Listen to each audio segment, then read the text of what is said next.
No matter what I do, no matter where I go, I always end up back at Coachella.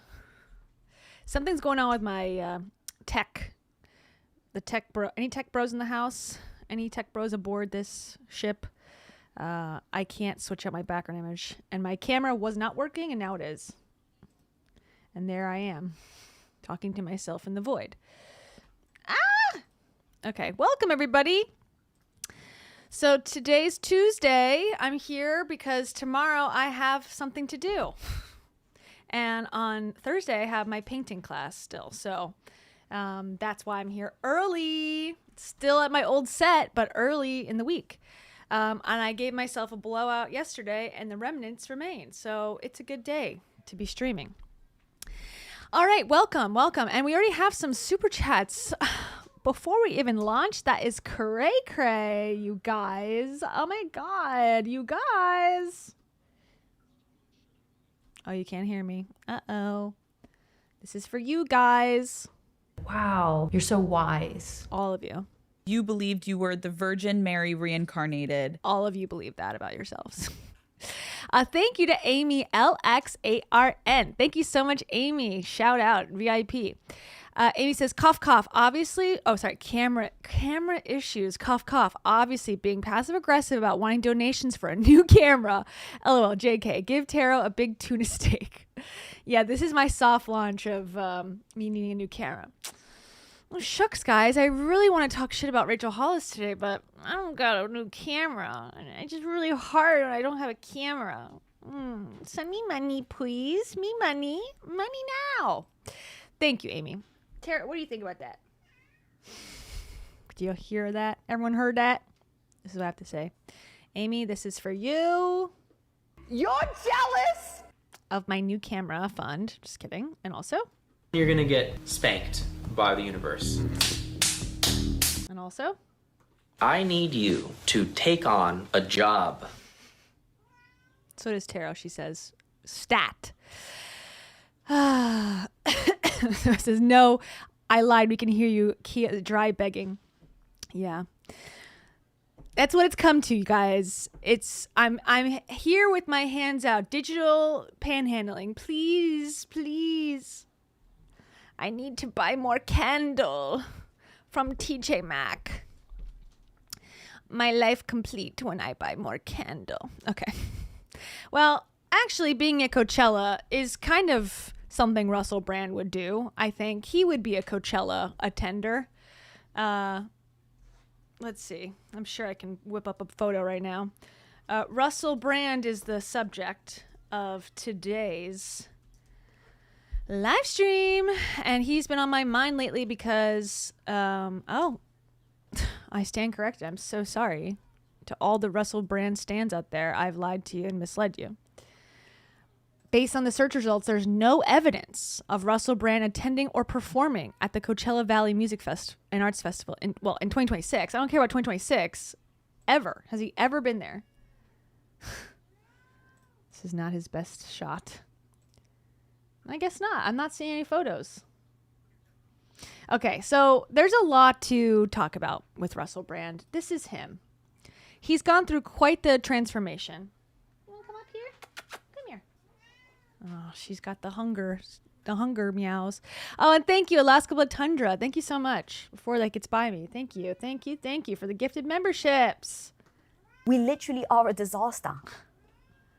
We're best friends. That's for you and all the people who got the gifted memberships, and also this. Certain? I was not. I am the most liberal. I don't regret anything. Am I the only one? Oh, okay. Cult. Now you're all joined the cult. Welcome. Okay, so Russell Brand, if you're not familiar, I used to ride so hard for this guy. Okay.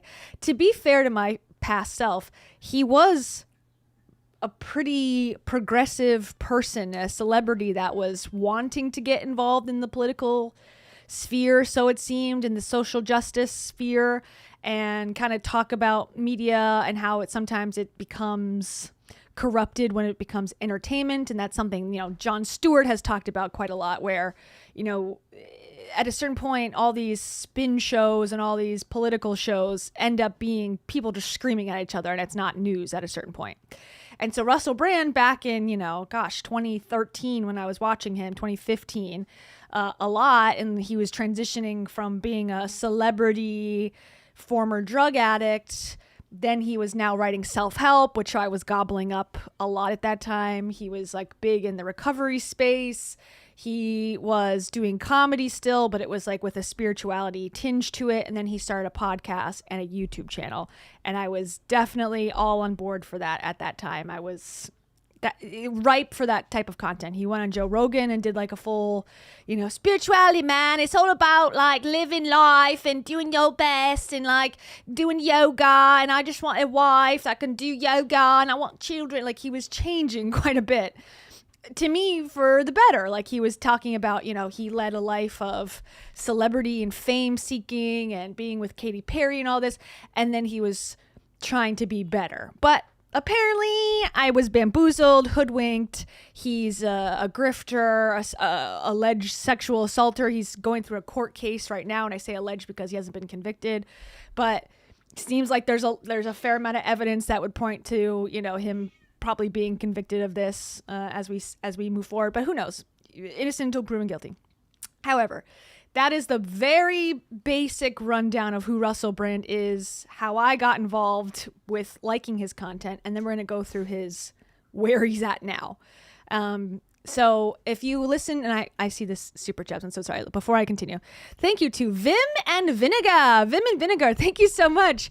I love the pear, or no, it's not a pear character. It's a lemon character squeezing itself. For that, I only have one thing to say. The mango frequency. That's basically the mango frequency in a lemon humanoid form. God was like, you're done. Also. Demon. Also. My guardian angels, my spirit guides. And also, I had this awakening in my kitchen. That's all for you, Vim and Vinegar. And I also love your name.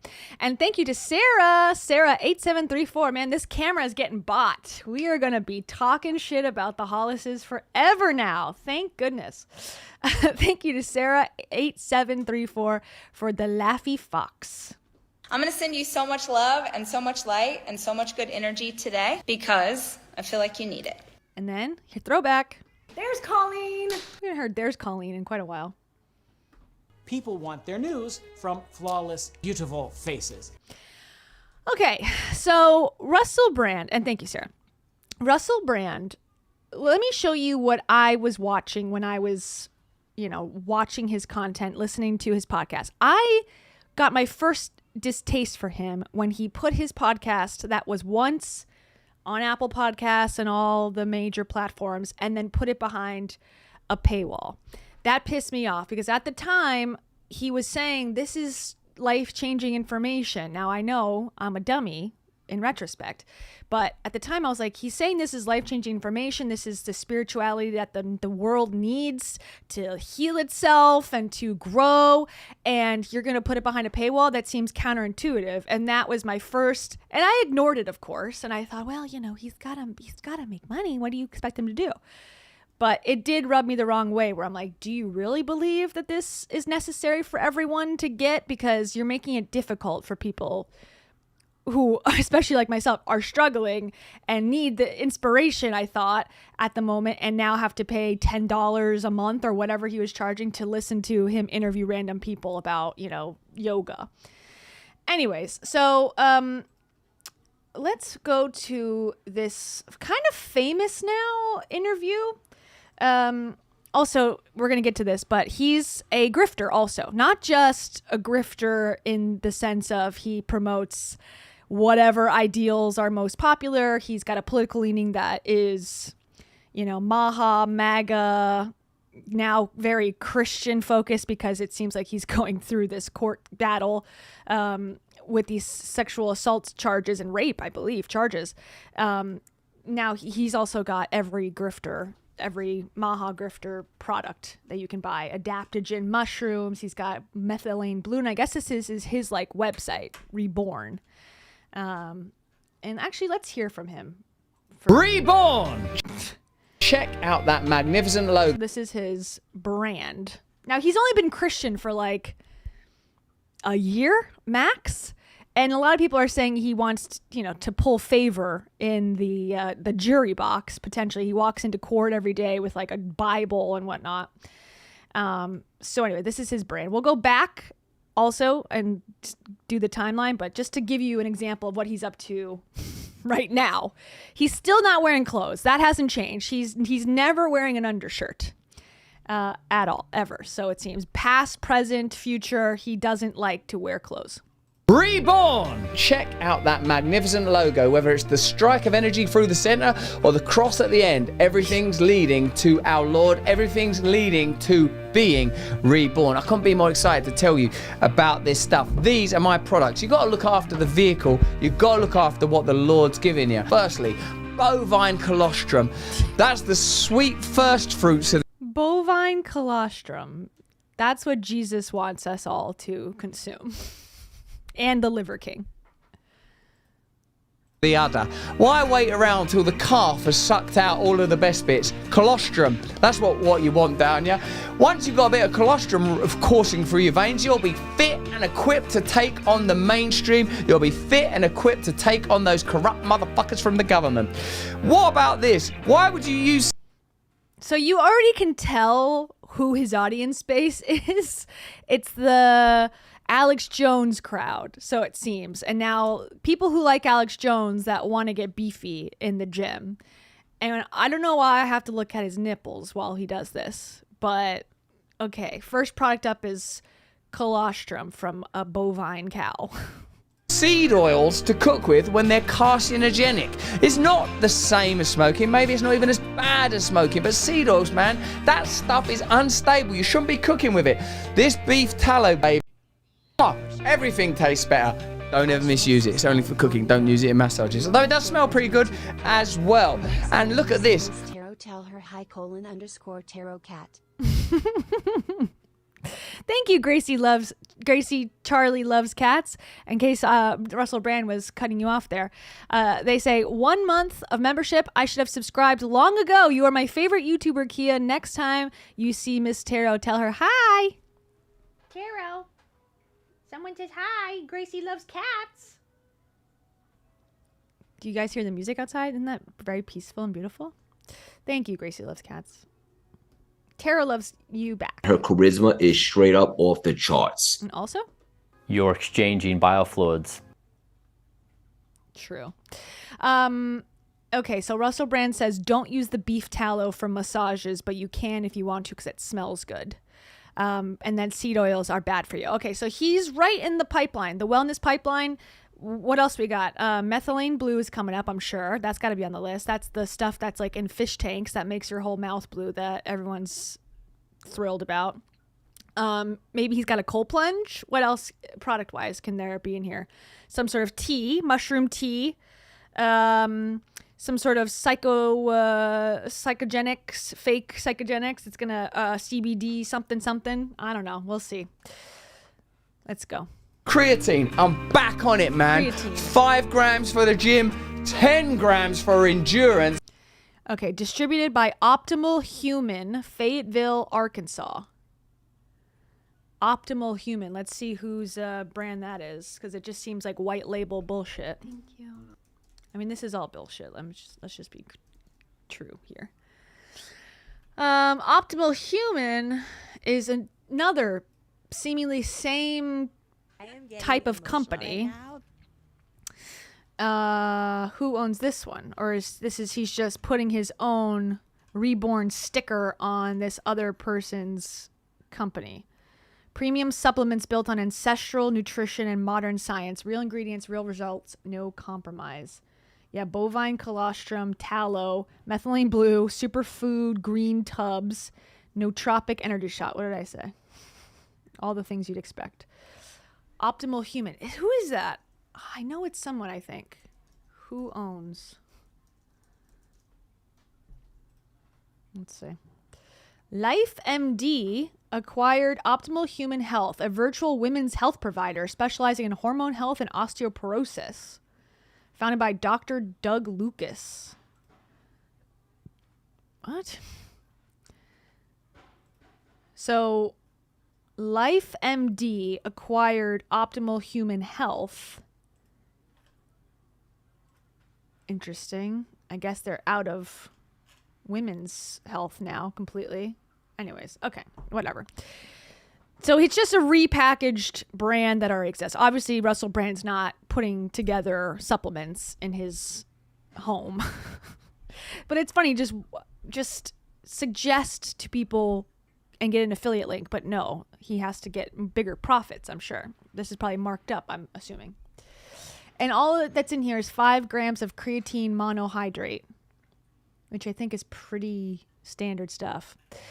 Copper socks, that's a good one. Yeah, magnets and copper socks. I could see that. Or like an EMF underwear bundle where it's going to block the Wi-Fi from your ball sack.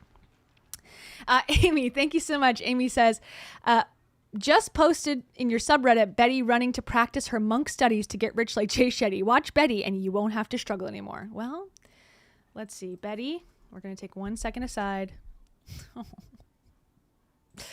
Betty, we love Betty.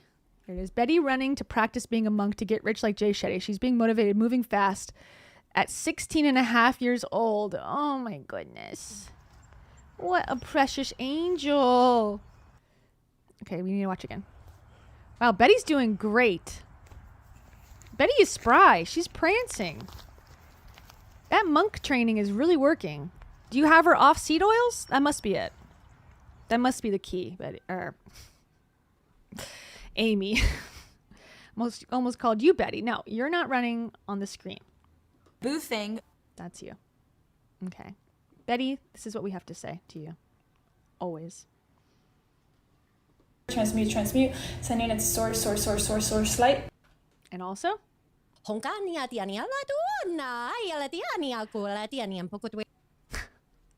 That's all the light language Betty will ever need. Thank you, Amy. Thank you, as always. Okay, wait. Oops. Now I'm off the screen. Where are my Google Chrome? They went home. Okay. Back to it. Optimal Human. 20 grams if you want to think straight. You know that film with, They have not been FDA approved. Shocking. what's that handsome lad? Bradley Cooper in it. I'm like that. When he takes that tablet, it makes him double effective. I'm like that. You should see me now. Oh, look at this. I can do another advert. Oh, let's do another show. Bam, bring down that government. Bang, bring down the BBC. They're all falling, man. And it's because of this sweet creatine. My mind's like lightning now. And...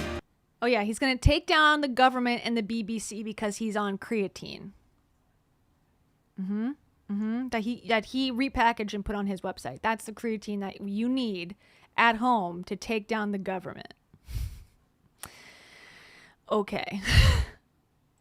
when I need to wake up in the morning and stare you lot down the face, I use a bit of tallow balm. Look at me, young, rejuvenated. Look at these abs. Look at these guys. Would you believe I'm nearly 17 years old this week? I'm actually checking. Let me know in the comments how old you think I am.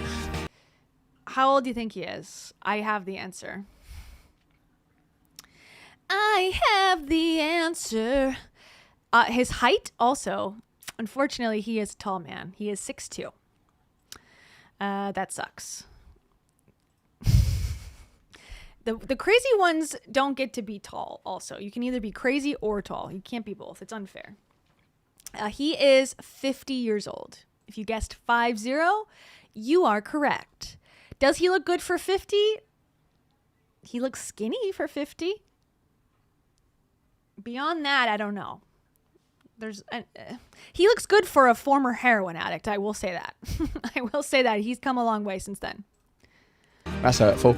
And this one is for bedtime. After a hard day of bringing down the government and attacking the mainstream media, I need a little bit of lavender under the eyelids. Check out all of our Reborn products. Look, it's not... This is hilarious, actually. Unironically, this is so funny because if he was a better person, you would think, wow, he's taking advantage of rich dummies. People who think that watching podcasts with, you know, conservative points of view is taking down the government.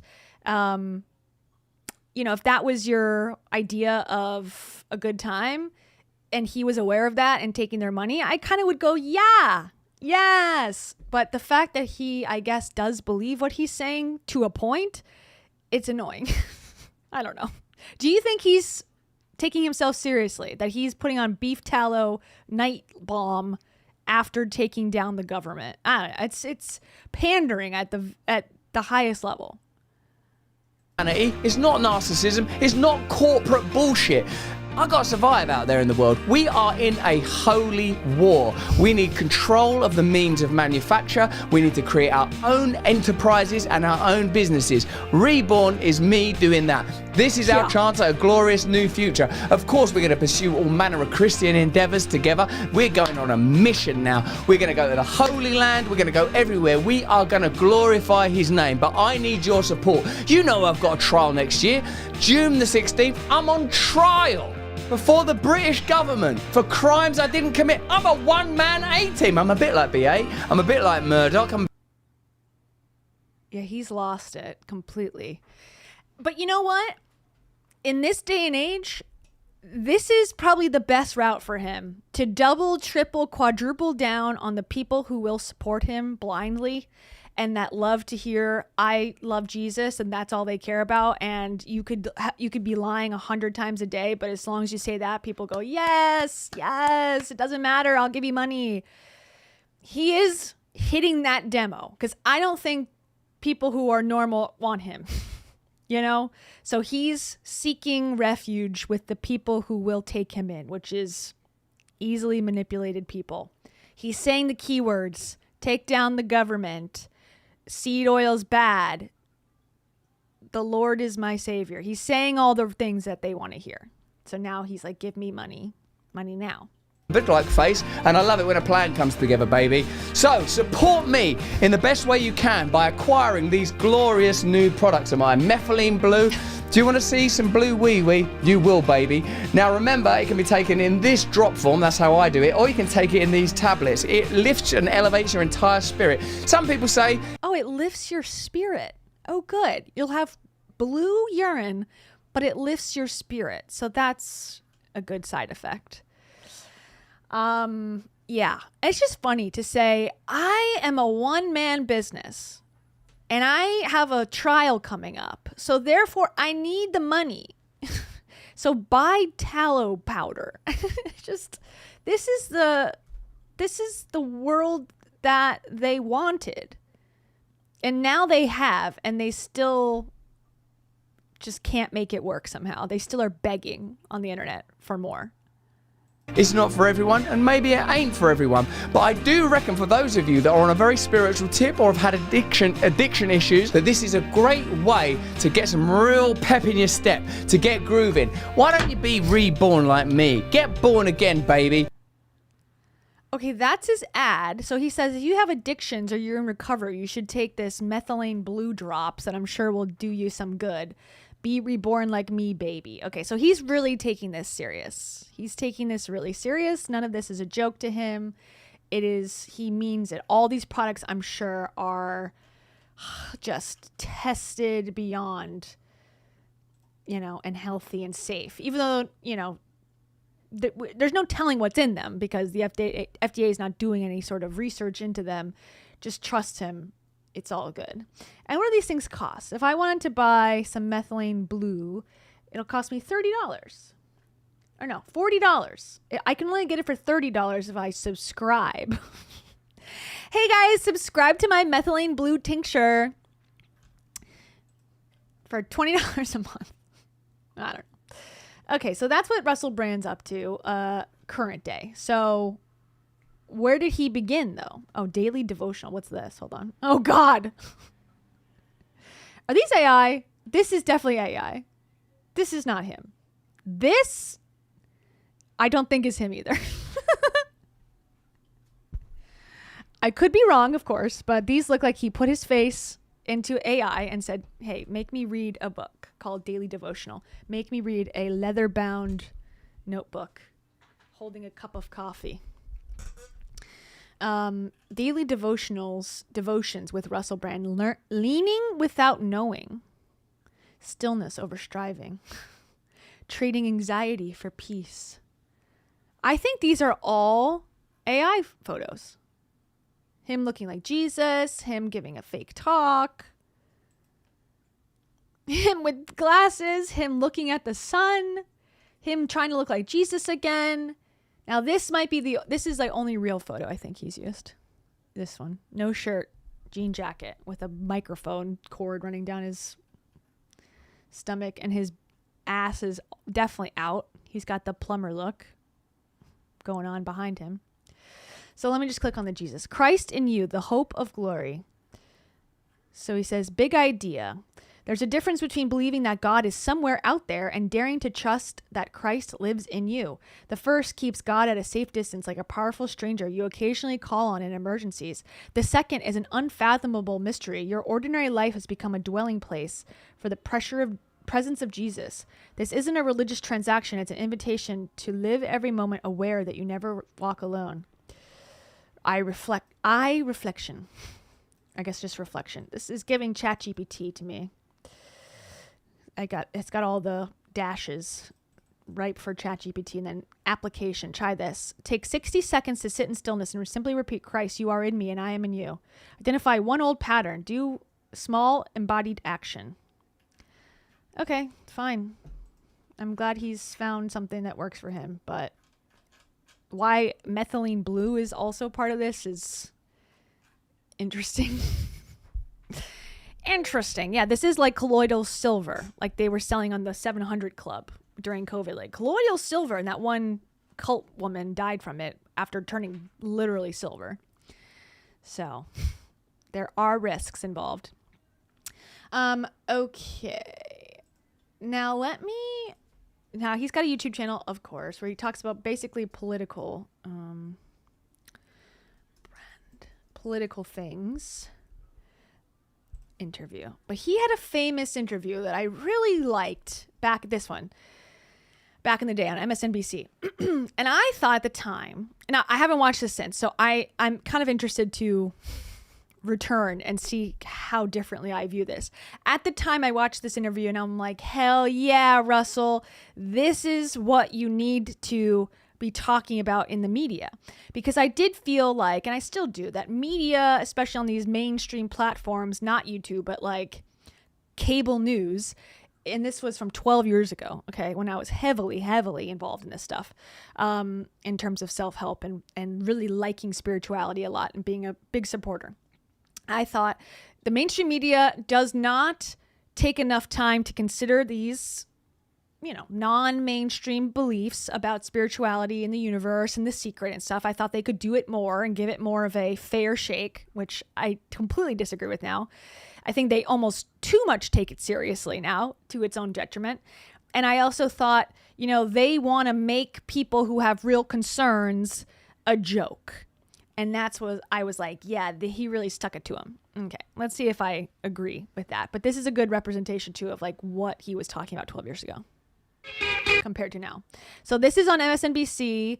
It says, Russell Brand shows MSNBC how a guest should be interviewed. Okay. Here's rock music coming on. Brand X, Russell Brand. This summer he's embarking on his first ever worldwide comedy tour, the Messiah. Yeah, Messiah Complex was his comedy tour, which I found funny at the time as well. Looking back, I don't know. I have to see it again. No undershirt. Or the shirt is there, but it's open to the point where there shouldn't even be a shirt. Complex. Katty Kay and Brian Shackman are here as well, and he already told Brian that he might want to disrobe. I'm just saying. I just thought maybe I could loosen up a little, show a little more chest hair, and he said maybe I should do a little more. I only think Russell can do that. You look fantastic. Yeah. That is a very kind compliment. You also look beautiful. Brian, you are free to wear whatever you want. This is one of your freedoms that is afforded to you. I appreciate that. Uh-oh. Silver boots. The boots are I want to see them. Come on. Put them on the table. Kinky boots time. Wow. There are some boots. Those are nice. Put your feet up. Relax. I wouldn't do that. I don't want to disrespect your program. Okay, no. You did ask to see. No, I did, and I liked a fellow English woman, so I felt obliged. We talked about kinky boots recently. So yes, it's a fantastic show. You have to go. Okay, Russell. Ooh, sorry about that. To be fair to MSNBC, this is supposed to be under the guise of a comedian stops by to chat. So it's inherently supposed to be relaxed, and it's not like breaking news. We have a person who has a lot to say in the studio to talk about current events and political ideations. They're here to set the record straight. It wasn't set up like that. So I'm already thinking like, okay, like this is kind of how it's supposed to be. Let me see your boots. Oh, I went to see Kinky Boots. Oh my gosh, yeah, it was so great. Oh my God. It's kind of that type of segment. So I'm less annoyed about that this time. And this is from 12 years ago. So what's 12 years ago? 2013. That's all right. You just disrespected the table. Giant Jenga. It's like your desk is a puzzle. It is. I'm sorry about that. What is the solution? I think we could try and pull it back in. So, there you go, love. Be careful because that's a low-cut dress. Oh, sorry. Okay. I'm only flesh and blood. I've got instincts. Oh, okay. Well, tell me what you need to know. Well, that didn't age well. I'm just going to have a drink here. Patty K, question. Messiah Complex, that's the name of your tour? Yes. Do you have one? No. Yeah. It's a mental illness. Right. And you don't have that either? I hope that I'm here as a fully qualified professional gentleman. None of us are. Free from mental illness. Free from it. None of you. This is a hotbed of neurosis and psychosis. Yes. Oh, my word, I'm grateful to be here. Yeah. But Joe's not here, so there are no messiahs. That's true.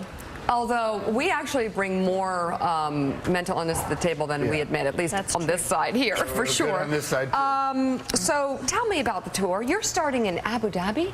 Is that where it began? Yeah, it's in a lot of Middle Eastern nations and South Africa and all across Europe and of course in your wonderful country and in our country.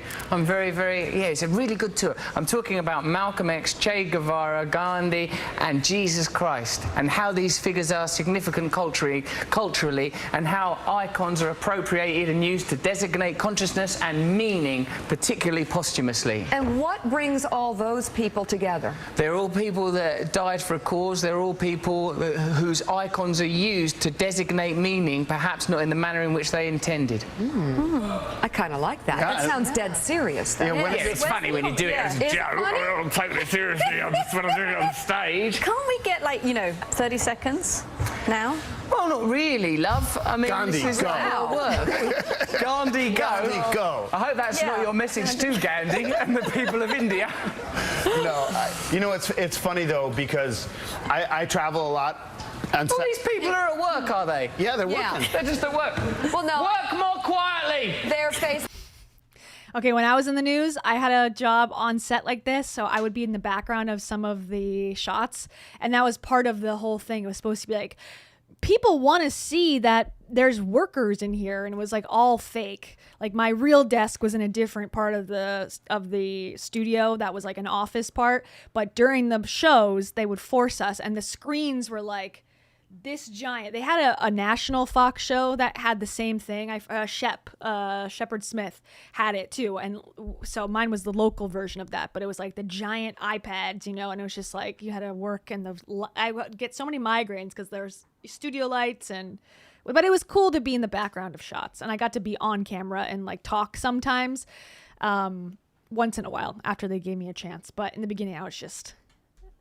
Reporter number one, sitting down. Anyways. Facebooking, actually. What are they doing? Facebooking. They're Facebooking? Yeah. Shopping. I bet they can't look at pornography. I bet it's blocked on their websites, huh? I don't know. They look pretty focused. But they're allowed to look at, if they wanted to, they can tweet. That didn't end well either, or age well. They can Facebook. Yeah. They have to. That's part of their job. They're probably tweeting right now. They're tweeting themselves senseless back there. Yeah. Lovely. That's to create the atmosphere of we're a hotbed of news. It's a working news. Yeah. They're actually actors. They're all fully qualified actors. Yeah. They're all just now looking for acting work. Yeah. So people, you have a pretty broad range here. I'm going to ask a serious question. Can I try? I'll try. Try. It's never good. I'll try. Go ahead. Everyone asks, what do you like better, TV, movies, or stand-up? But which one's more difficult? I mean, going on stage, I think, is probably pretty tough. A movie can be boring because you shoot a thing 100 times. TV is what it is. There are challenges in all of those different disciplines. The thing I enjoy most is stand-up comedy because you're direct with your audience. You can't be misinterpreted. People can't get confused. You know what happens if you work in media? People like to change the information so that it suits a particular agenda. If you're in a room with people, then what you're saying is clear. If you say something that people are confused about, you can explain it to them then. If you say something as a joke, joke. People can't pretend that you're saying it seriously. So I like having direct communication with people because They're all taking it offensively, which I would have too. Like, they're saying the media. You're at a news station. Who do you think the media is, if not these people? I believe people are very, very intelligent, but the information gets manipulated a lot, and people like to cause, like, you know, fake stirs and stuff. You know, funny, the accent, you know, when I see him in person, it's totally fine. Forgetting Sarah Marshall or the TV show, it's fine. But on satellite radio in the car, I can't understand a single joke you say. You can't understand it. Can you I can't. understand me? Yes, but no, I'm telling you. He's offended. Look at him. Oh, no, you didn't. So he snapped at him. And now he's snapping back in a passive-aggressive way, and I love it. I love it because he said the media is all about changing the truth, and now he's like, well, I can't even understand what you're saying. So take that. I'm driving in the car, and everyone's laughing in the audience of the radio. I'm like, I have no idea what he's saying. It's best you focus on your driving, Brian. You're a man, you don't want to be distracted by humour. You might crash into a pedestrian. Okay. So it's a good thing. I think it's probably for the best. I think I'm just this is my first brand experience. Yeah.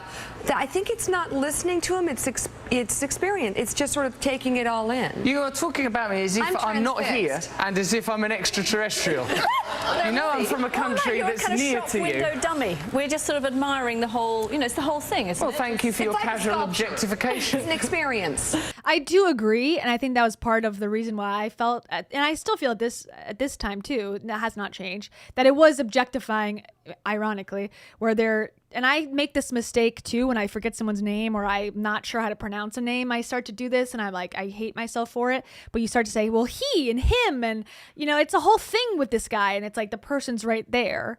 And it's like, well, my name is Russell, you know, or you can involve me in the conversation, but 3 people talking about me in front of me is rude. So I get where he's coming from in terms of, you know, it being a little off and rude of the interviewers. I agree.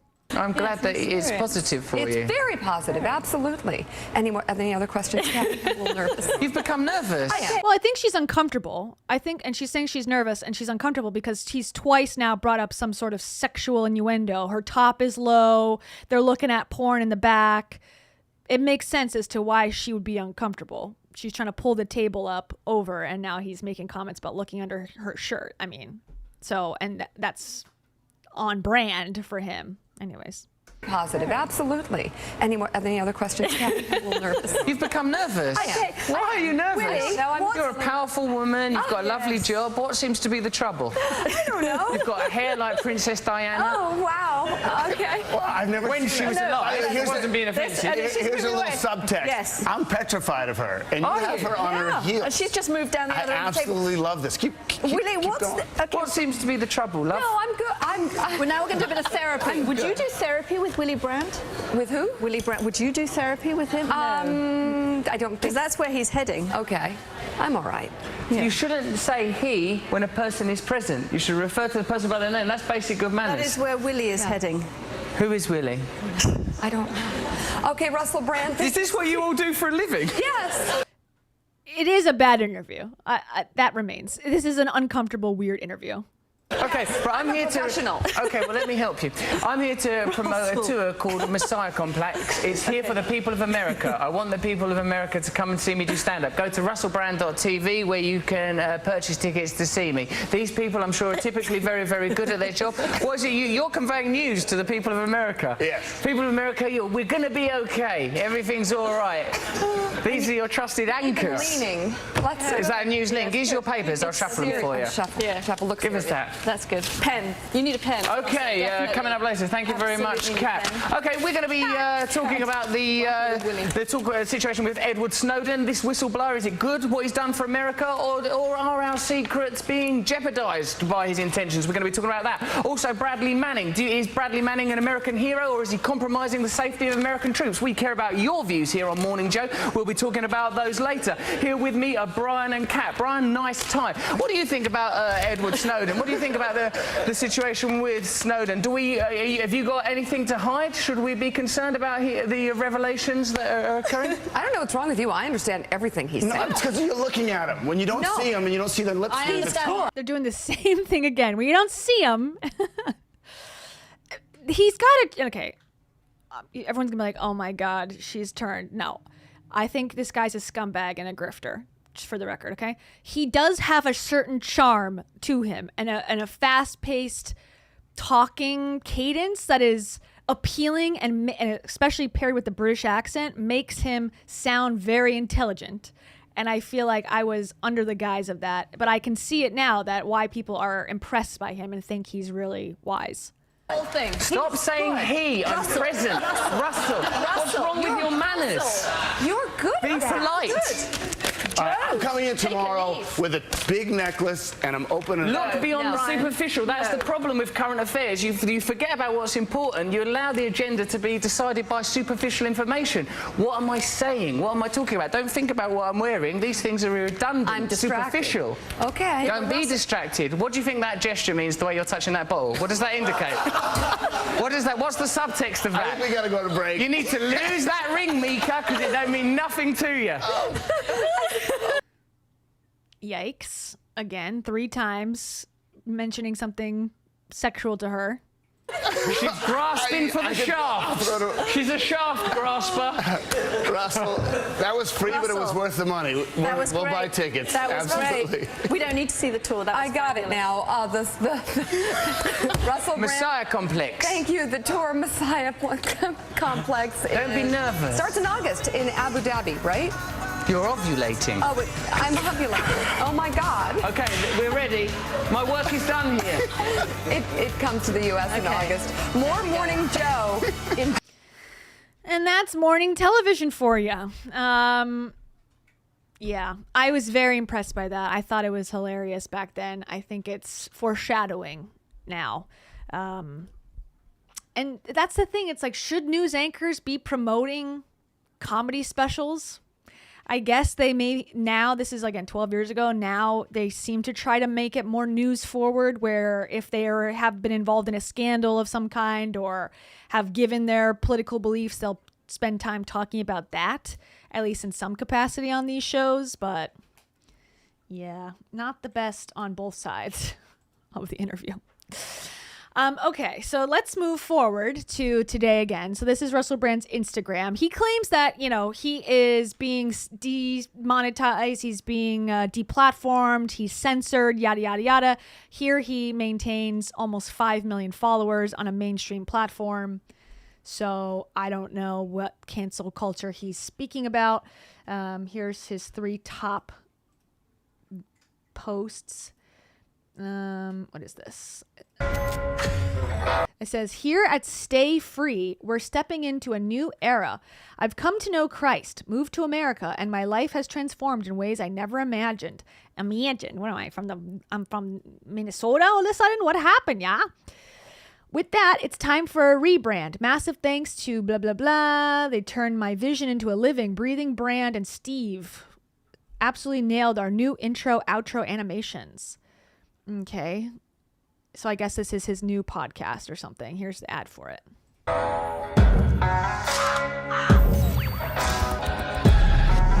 Okay.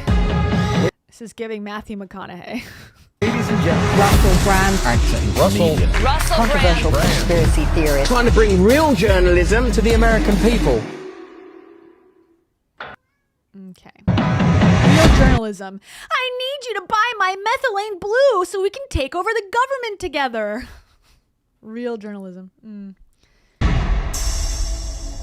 are these people? No clue. Break free, stay free. Weekdays live. Live weekdays on Rumble. Long live free speech. Amen. I'm with you on the free speech. The rest, cringe. Okay. Here's his second. Hello. This is my response. He turned the comments off. I'm assuming this is from when the accusations came out. And before actually we get too far into this, let's read these allegations so we can all be on the same page, shall we? We're going to get caught up, okay? The BBC, we're taking them down, baby. And we're going to drink tallow beef milk while we do it. Bovine style. Okay. Russell Brand pleads not guilty to rape and sexual assault charges. This is from February 24th, 2026. Okay. He's wearing his signature outfit. He's so cool. He looks older than 50. Yeah, 50, I think this feels 65. Okay, so Russell Brand has pleaded not guilty to two further charges of rape and sexual assault. The 50-year-old broadcaster, actor, and media personality appeared at Southwark Crown Court in London to enter the pleas on Tuesday. The offenses are alleged to have taken place in the city in 2009 and relate to two women. Brand has previously also pleaded not guilty to 2 counts of rape, 1 of indecent assault and 2 of sexual assault in relation to alleged offenses in London and Bournemouth from 1999 to 2005 involving 4 women. Okay, so now we have 6 total women who have come forward and made allegations to the courts. Okay. A trial has been scheduled for June to hear the original charges. Now, I think this has now been delayed till October, I believe, even further now. A hearing will be held to decide whether the new allegations should be joined to that case, with Brand's lawyers saying his client needed more time to address the further allegations. Okay. On Tuesday, he spoke from the dock to confirm his name and his latest not guilty pleas while wearing a leopard print shirt with several buttons undone and holding a fedora hat. Very on brand. Okay. He carried a copy of the Bible into the court building with various pages bookmarked. Oh, good. He's really reading, you guys. He really understands what's going on in that book. He was bailed to appear at Southwark Crown Court at a date to be fixed. Okay. Detectives began investigating allegations into Brand following reporting by the Sunday Times, The Times, and Channel 4 in 2023. Brand, who was born in Essex, rose to fame as a stand-up comedian and became a household name as host of TV shows such as Big Brother's Big Mouth, and with his own radio program on stations including BBC Radio 2 and 6 Music.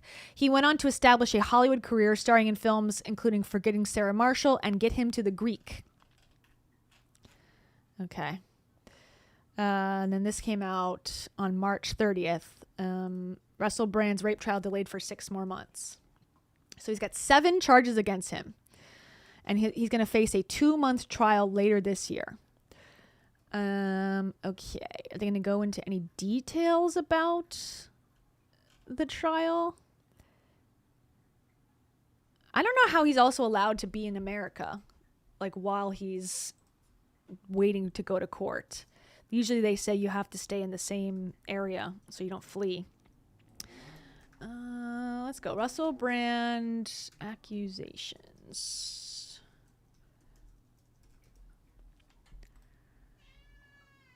You what? What? Let's look at his wiki. How about? Okay. His career. He's a dad also, by the way, and has a wife, or he did. I don't know if he still has got a wife or not. He had a podcast called the Russell Brand Podcast in 2025. Then, okay, it was called in 2017, Brand launched a new podcast called Under the Skin. That was the one I was very much into at the time. He also wrote a couple books. In 2024, okay, I gotta see this. I think I saw a comment about this. It says, hold on. Magic amulet. Okay, hold on.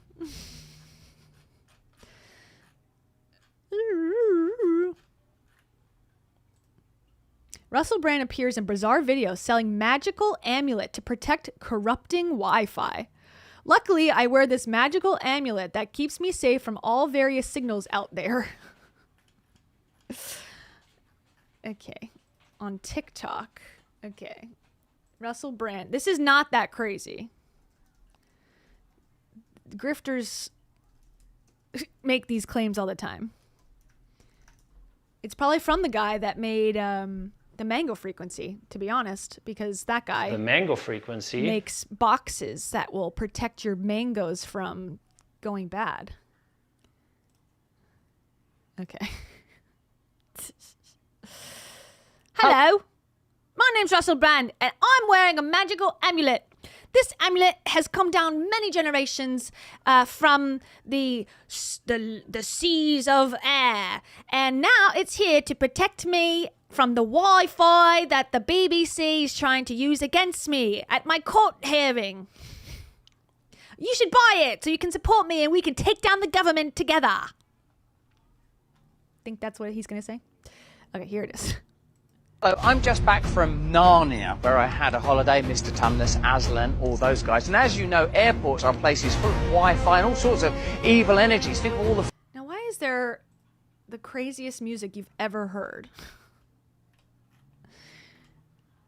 I guess we need to find it directly on TikTok.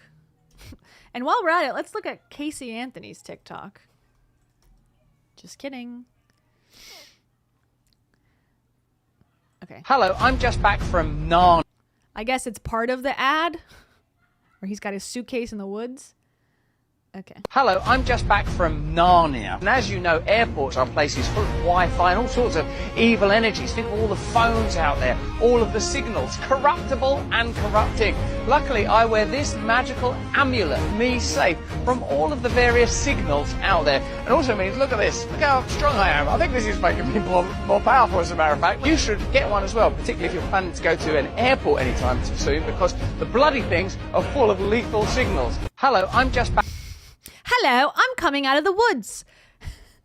I have to say this. So, do I think this is a joke? No, I don't. I do think he's selling a necklace that he claims can save you from lethal Wi-Fi at the airport. Now, will that stop him from flying from LA to England 50 times a month? No. No, he's going to keep doing that because he doesn't care and he wants to go home and be in the sun. So he's going to do that and just, bite the bullet here. And this is for a brand, I guess, called Errors Tech. Revolutionizing the way you combat EMFs. Oh, God. They don't have many followers, thankfully. Loyalty rewards. Ooh, become an ambassador. That's what he did.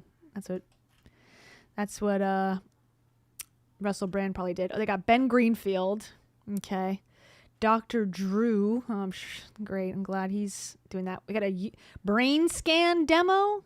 We got Dr. Amen involved in this. What's going on? Probably.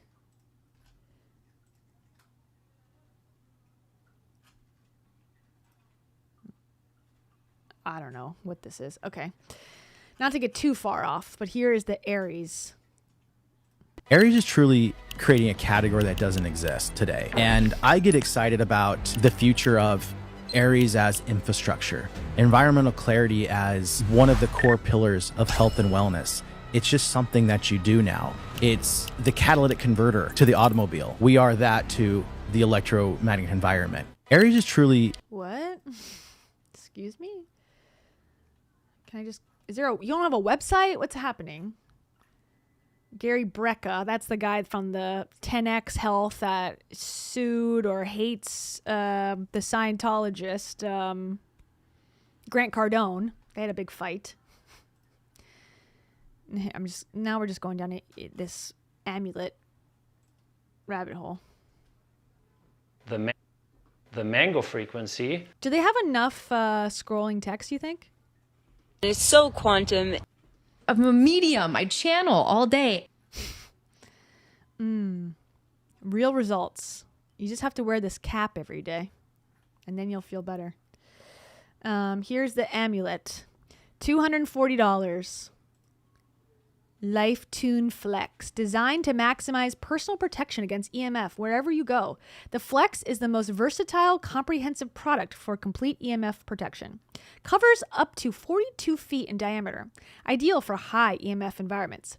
Protects both you and those nearby within its effective range. Safe for all ages, including children and pets. Will not interfere with device performance or connectivity. Oh, thank God. I need to protect myself from lethal Wi-Fi, but I also need to thirst trap. Immediately. Durable and resistant to heat, water, and daily wear. No setup or maintenance required. That's because it doesn't do anything. It's because it actually doesn't do anything. I hate to tell you. But it looks kind of cool. Wow. Ooh, yeah.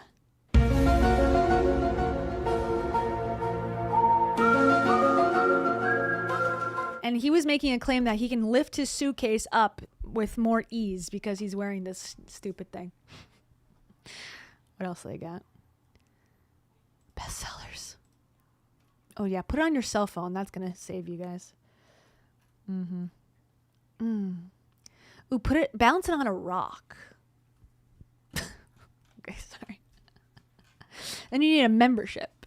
You need a membership to turn it on. It's gonna protect you, but only if you pay us every month.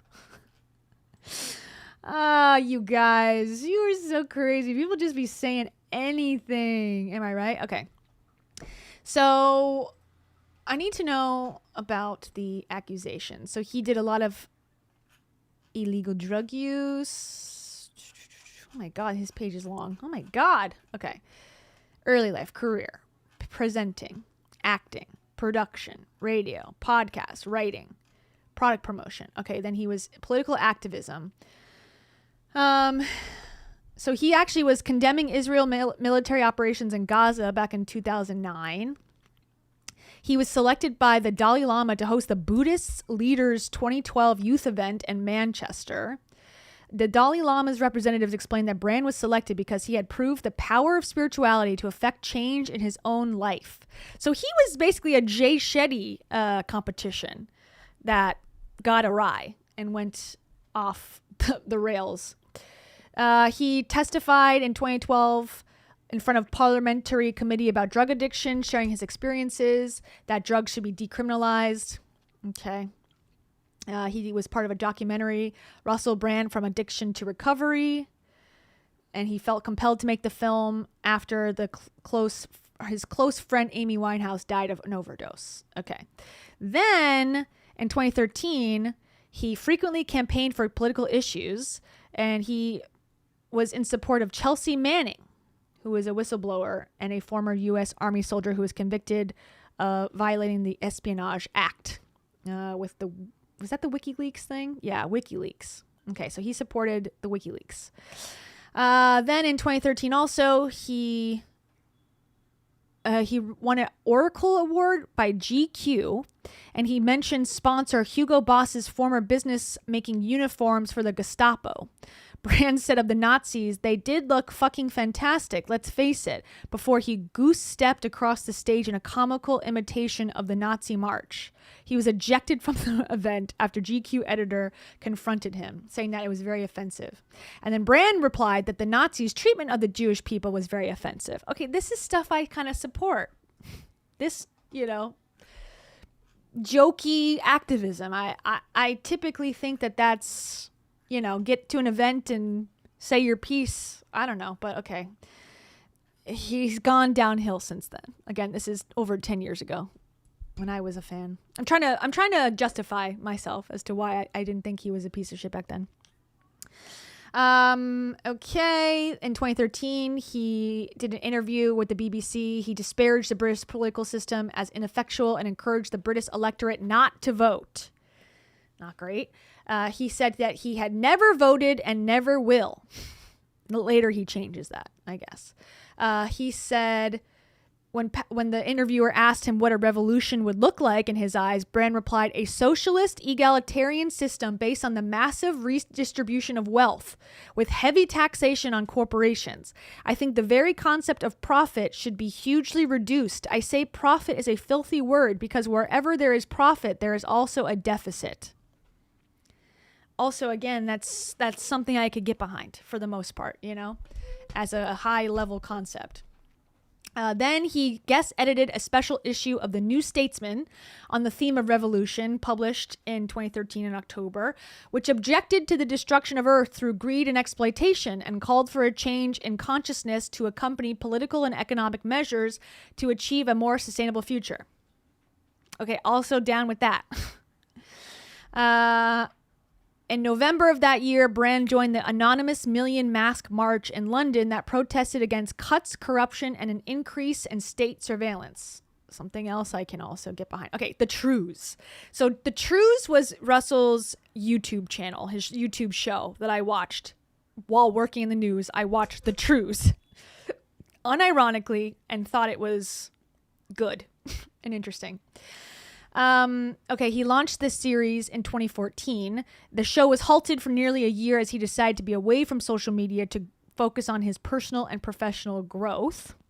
Then he took part in the People's Assembly Against Austerity, which attracted an estimated 50,000 people that walked from the BBC office to Westminster. He said to the crowd, "The people of this building, the House of Commons, generally speaking, do not represent us. They represent their friends in big business. It's time for us to take back our power. Power isn't there. It is here within us. The revolution that's required isn't a revolution of radical ideas, but the implementation of ideas we already have." Okay. Unironically like that as well. He did another interview with The Guardian.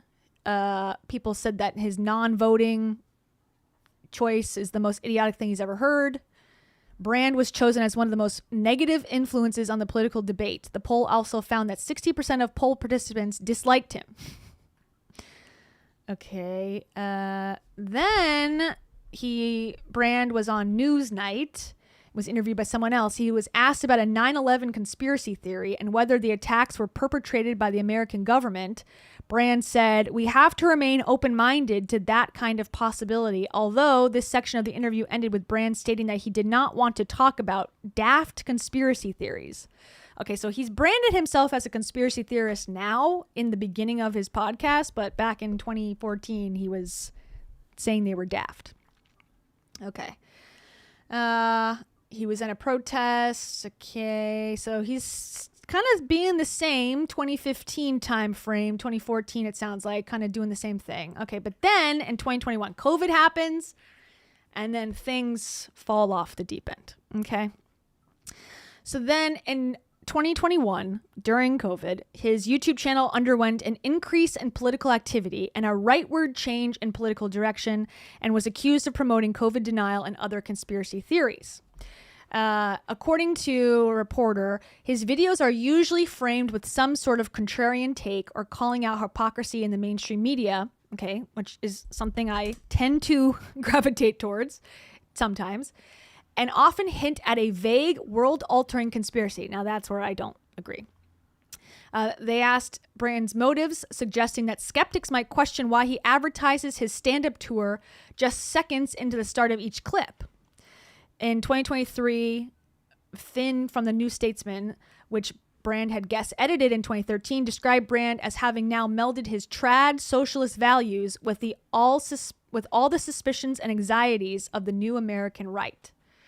In 2021 September, Brand told people attending his tour how they could bypass COVID-19 safety measures. The following month, YouTube began reviewing some of his videos to see if they violated the site's COVID-19 vaccine policies. In 2022, he reacted to the World Health Organization's meetings on the pandemic treaty, saying, "Your democracy is effing finished," and that the world had lapsed into terrible technocratic globalist agenda. Earlier that year, Brand released a video declaring the media for allegedly ignoring the Canada convoy protest. Okay. Brand promoted unfounded claims of U.S. bioweapon labs in Ukraine. Elon Musk defended Brand from media criticism on Twitter, saying, "I watched some of his videos. Ironically, he seemed more balanced and insightful than those condemning him." The groupthink among major media companies is more troubling. There should be more dissent. When YouTube took down one of his videos in September, citing its policy on medical misinformation, he moved his channel to Rumble, where he launched a new daily live show, Stay Free, with Russell Brand. Okay, that's the ad that we saw not too long ago. In May 2024, Brand performed a comedy set at a campaign event for RFK, for which he was paid around $70,000. Seems low for his stature. I guess that's why he needs to sell products and creatine. He attended the Republican National Convention. Then he endorsed Kennedy for president.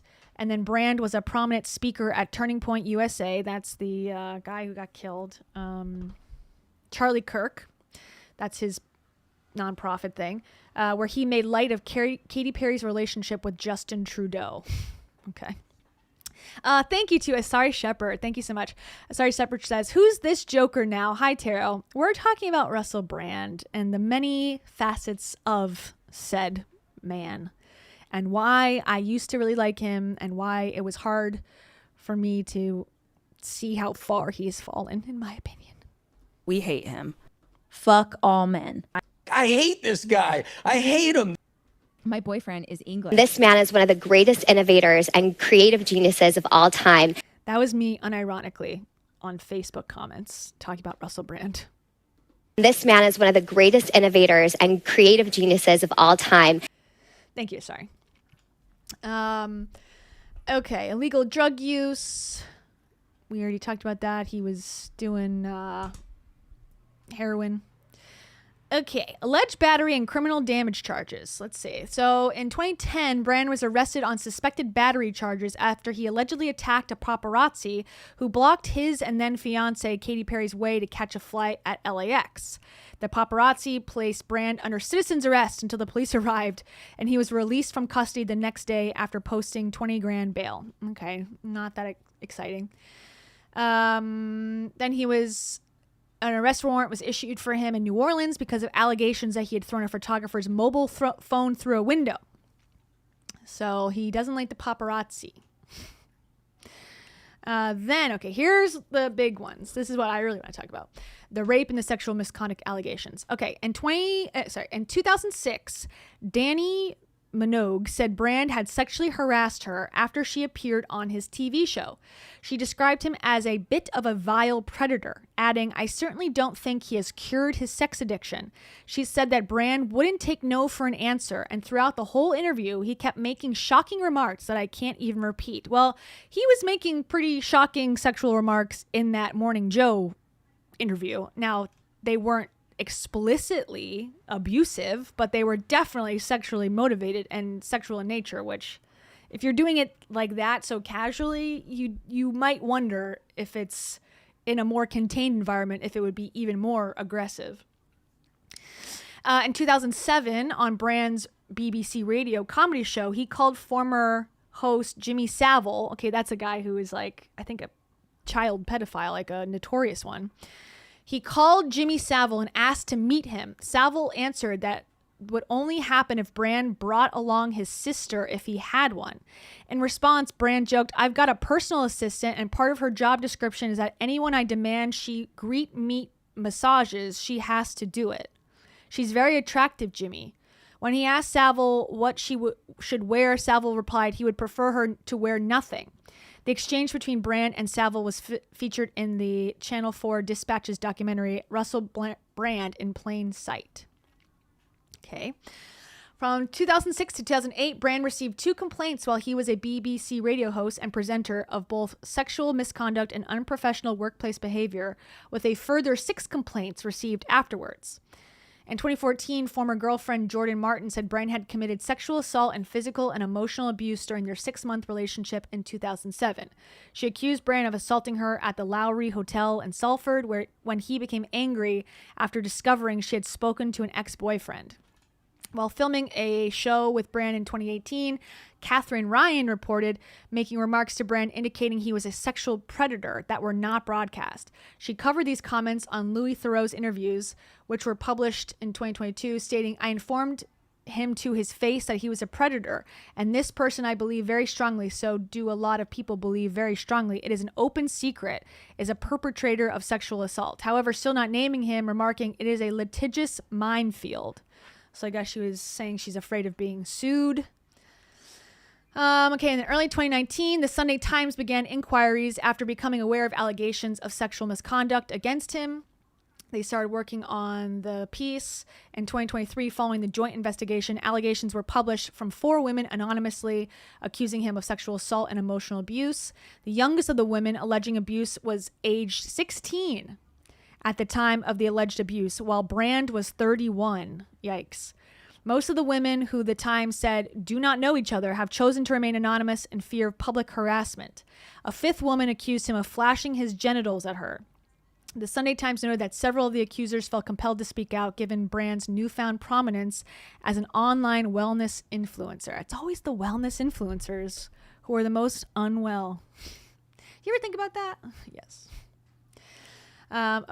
So Brand responded by denying any criminal wrongdoing, saying his relationships were absolutely always consensual while stemming from a period of time when he was very, very promiscuous. He said that he had been contacted by the Sunday Times and Channel 4 prior to the story's publication and that their reporting contained a litany of astonishing, rather baroque attacks and some very serious allegations that I absolutely refute. Okay, so now having said all that, he's denied it all. I think this is what he's going to talk about here. This is my response, comments turned off. He's on some tropical island with a straw hat on, okay, with, again, no shirt. So let's see what he's got to say. Thank you for these incredible and overwhelming messages of support. We're very fortunate in a way to live in a time where there's so little trust in the British government. We're very fortunate, I suppose, that this is happening at a time where we know that the law has become a kind of weapon to be used against people, institutions, and sometimes entire nations that will not accept and tolerate levels of corruption that are unprecedented. I'm speaking particularly to those of you that are watching this in the UK. How do you feel about your legal system right now? How do you feel about some of the high-profile cases that are not being pursued and prosecuted? How do you feel that the Southport murders were handled? How do you feel about the government of Keir Starmer? Now, that's just sort of general context. Me, I've always told you guys that when I was young and single, before I had my wife and family, who were just out of shot over there, my beautiful children, I was a fool, man. I was a fool before I lived in the light of the Lord. Oh, God. Okay. Sounds so typical. And it's always the deflection, right? The deflection of, yeah, I'm facing these charges, but there's other crimes that are worse than what I'm being accused of. So it's not even a big deal. Even if I did do it, it's not that big of a deal because, look, they don't even handle the murders right in our country. So therefore, you should ignore these charges against me. And also, it was in my past. And also, I found God. So there's nothing to see here, guys. My family is right there, sure. We believe it. Anyways, he seems really broken up about this. I was a drug addict, a sex addict, and an imbecile. But what I never was a rapist. I've never engaged in non-consensual activity. I pray that you can see that by looking in my eyes. By looking in my eyes, I can tell that you're not a rapist. No, that's not how it works, actually, surprisingly. Also, what is the point? What does I wonder if he's going to bring it up. And this is a very creepy thing to do, just for the record. Look in my eyes and you can tell I didn't rape anybody in 1999. What? Why would what is their goal? What is their benefit of coming out with this information? And it seems like there's a long history of reports that he was doing these things along the way. It just became a bigger story when they put it all together and said this is a pattern. But what do the women get out of it? They're all anonymous. So what's the point? It's all a cabal to try to undermine him so that he can't endorse Donald Trump again, or RFK. I don't know. It's very typical and bizarre. I want to thank all of you for your continuing support. I want to let you know that our show will be on Rumble on Monday. Thanks for your support there. And of course, I'm now going to have the opportunity to defend these charges in court, and I'm incredibly grateful for that. In the meantime, you lot, stay free, and we will be continuing to discuss this matter. Praise the Lord. Hello. It's always praise the Lord when you got charges against you over your head. Okay, let's see what this one is. This is what I've been looking at in the Bible today. You know, Ephesians 6:12, one of Paul's letters to the Ephesians. He wrote a lot of letters, Paul. He done a lot of miracles. He got a lot done, but he still had time for correspondence. What excuses have we got? Where's his magical amulet? Ah! He's holding his phone and he's recording. How is he going to be protected by the lethal Wi-Fi? For not getting down with our admin. I like this. For our struggle is not against flesh and blood, but against the rulers, against the authorities, against the powers of this dark world. and against the spiritual forces of evil in the heavenly realms. What do you consider that to actually mean in terms of the global struggle, the geopolitical wars that spill across the world right now, the sense that there are corporate globalist forces corrupting and co-opting democracies and sovereign nations everywhere we look? How does what Paul writes to the Ephesians in 6:12 relate to what all of us feel, that our leaders have become corrupted, that there is a need for a significant spirit to enthuse and empower us that we may oppose them? Let me know what you think about. I just don't know how you can have these beliefs and then ride so hard for the people in charge. I don't understand how you can hold those two truths to be equal in your mind. Like, I don't like the corrupt politicians that run the big corporations and have millionaire friends and billionaire friends and then go to Mar-a-Lago like and want to endorse that party. I just don't understand how you can think of both of those things. Okay. If you were told... Let's see what else he's got. He's got an interesting pink outfit on. Okay, it says, we are all selfish. If you were told there's going to be an earthquake tomorrow in China that's going to kill 100,000 people, like, you can prevent it, but no one will ever know you did this by chopping off your penis. Like, not very many people will go, take my penis. If they said everyone will know you did this, I think I'd do it. But if it was like secret, I'd find that hard. Only God would know. I think quite rightly, most of us care about our actual ambient environment. Yeah. Like Dave, Jake, their families. And I don't think that's necessarily bad. I think that's human. Of course, on one level, I'm aware of the connection of all of us as a human family. I think that's rather wonderful. But in another way, why would you be able to conceptualize 8 billion people across the globe? Chinese, communists, Iranian, Muslims, Senegalese people, voodoo over here, and worship of sharks. It's all too much for me. I'd rather just worship of sharks? I don't know about that one. What religion is that?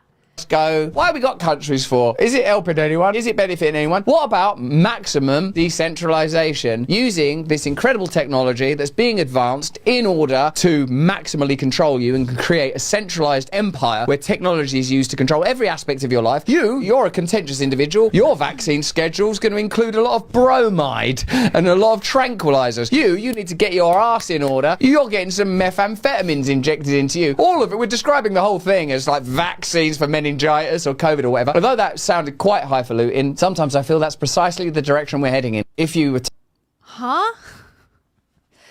I very much understood the Morning Joe interview and his quips and whatever. I don't understand what he's talking about here. We lost the plot a while ago. I'm not sure what the hell he's talking about. But he's got a lot, as you can see, he's got a lot of religious content. He's in cheetah print. He's got a lot of American politics stuff and using AI. Why people are divided and hateful? Tell me. It's another shirt I like. I take the working class British and Muslims, there's this idea that they should be in continual conflict, and that's really getting a lot of pace at the moment. What do you do? In the Middle East, in those Islamic, Christian, Jewish... Okay, I don't care. All right, let's see one of his longer form interviews. I find those more interesting, but first let's see what he's got his stories. I couldn't keep quiet, Tucker Carlson, with the Jesus Loves You trucker hat. Okay. This is from 2 days ago. Hot Piping Tea. This has 43,000 views. I'm sorry that it's on the Tucker Carlson network. We're going to have to deal with it.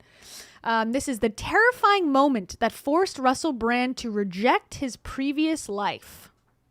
Okay, he's wearing his brand, Reborn. He's wearing performative beads, smala beads. Okay, let's see what he's got to say about how he rejected his life in a terrifying way. I became a Christian both instantaneously but over the entirety of my life. When it happened in an instant. It happened when I reckon, even though I wouldn't have termed it this way at the time, probably contemplating suicide. I was probably considering, is there a way out of this? And the reason was because of the allegations in the UK of criminal sexual conduct, specifically rape and sexual assault. at the same time as my son had been diagnosed with a heart condition, which we've discussed previously. And those two things happening simultaneously did something extraordinary to me, in so much as it was exposed to me that I heard it as a voice, like you just described. Sometimes you hear these voices. You've spent your whole life worshipping fame and sex. Well, now look, fame and sex have come together. Is this what you wanted? And all the time that I was famous, by the way, I think there would have been people that the only things they would have known about me is, oh, isn't that guy that was married to Katy Perry? And isn't that guy that likes always talking about sex and stuff and being all like a sexy rock star in movies? In your country, they might say that. And so those two things sort of He's like a sexy rock star. Yeah, that's what I thought of Russell Brand. Oh my God, that guy who's like a sexy rock star? Yeah, love that guy. Oh, he's so funny. He's a sexy rock star, that man. He's definitely not going to become right-wing American MAGA at any time in the future. Can never see that happening. Pounded to show me the nature of my worship. You have been worshipping false gods. You have been idolizing yourself, and fame can be glorious for the kingdom. He is a tool he can use. Sex, magnificent source of creation and connection, of course, but I was misusing those things. Now, when that hit me, even though I kind of understood it a little bit before, I didn't understand it as viscerally as I did in the new context of your son. I'll tell you this, man. There was a moment where I was walking my dear beloved dog Bear, and check out this thought. This is, I think, the tempter. I think this is the accuser. This thought occurred. What if your son, Laura's still pregnant, my wife is still pregnant. What if your son died and this could all go away? What? Would you accept that? And I sort of went, oh God, no. Like that, like I sort of fell to my knees and I cried. I cried for thinking it. Like, how could you even think that? How could you even think that? And it's kind of a weird thing to think. It's very Gary Vaynerchuk coded. Imagine your whole family died and that could make you free. Would you do it? Or very Tom Bilyeu of him. Imagine you have 2 children on the side of a mountain. You have to pick one. If you don't, you're not a good business leader. Sorry. Sort of purged me a bit, that cry and that cleanse. In this period of contemplation, a friend of mine from a 12-step support group sent me a video of Rick Warren. And Rick Warren, I hadn't ever heard of Rick Warren. I didn't know that Purpose Driven Life sold 30 million. I don't know things like that. I'm not Christian. I don't care. Right? He sent me a video, and then I see it, and it's the most sort of slick televangelical TV show of like, hey, we're going to be speaking with Rick Warren. And I see Rick Warren, he's kind of beardy and plump. I'm like, what's all this? And then when he talks about like, he's, and like everyone's too toothy, too tax breaky. Like, you're not going to get me with that. You're not getting me with like proper American evangelism. I'm clever. I'm British clever. I'm British working class clever. That might be the cleverest anyone can be. You'll never get me with that. But he talked about his son killing himself and the way he spoke about his son killing himself, because for me, in my mind, this is Tony Robbins, like someone who I deeply admire, as a matter of fact. Like, I'm thinking, Rick Warren, he must... Not Tony Robbins. Not Tony Robbins. This situation is a red flag. This is so profound. Be like a personal coach kind of person who brings out your excellence or whatever. You know, I didn't even have a reference for what Christianity is, thinking about it now. So Rick Warren spoke about his son's suicide without shame, with pain and sorrow, but without any kind of indulgence of that. And I thought, what is that? What is that? What is that you can... Because if your child kills himself, you better not be writing no books about personal development, because the worst thing that can happen has happened, so shut up. But when I saw it modelled, delivered, when I encountered it, I felt like, what is it? And that sort of somehow glitched something in me. I'm not following this story and why it's even coming up. So he was thinking about being accused of rape, and he then thought, well, if my son could die, then if that could make me go free, would I do it? And then I was discussing with myself, and then I watched a video of a televangelist talk about his son dying, and so that's when I knew I was Christian. Oh no. I can't watch anything. Ugh.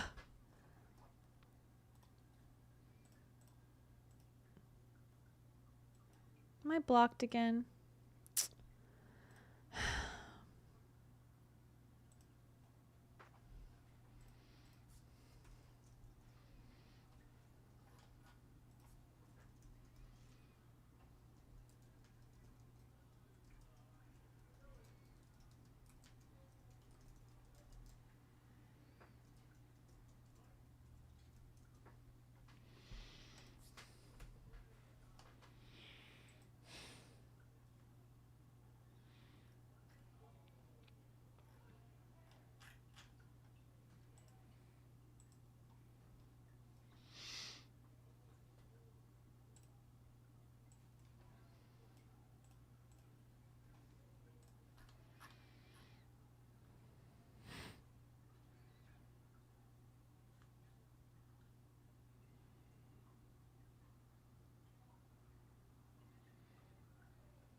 Oh, hi, I'm back.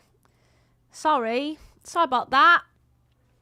Russell Brand has something to say, I guess. I think it's more Tucker, I'm guessing. Tucker's probably got a team of robots working on his behalf, canceling.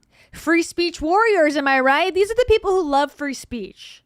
These are the people who want your voices to be heard, except they only want their voices to be heard. They don't want to hear dissenting opinions, especially of a woman, of a broad, with her own thoughts, her own thinkies.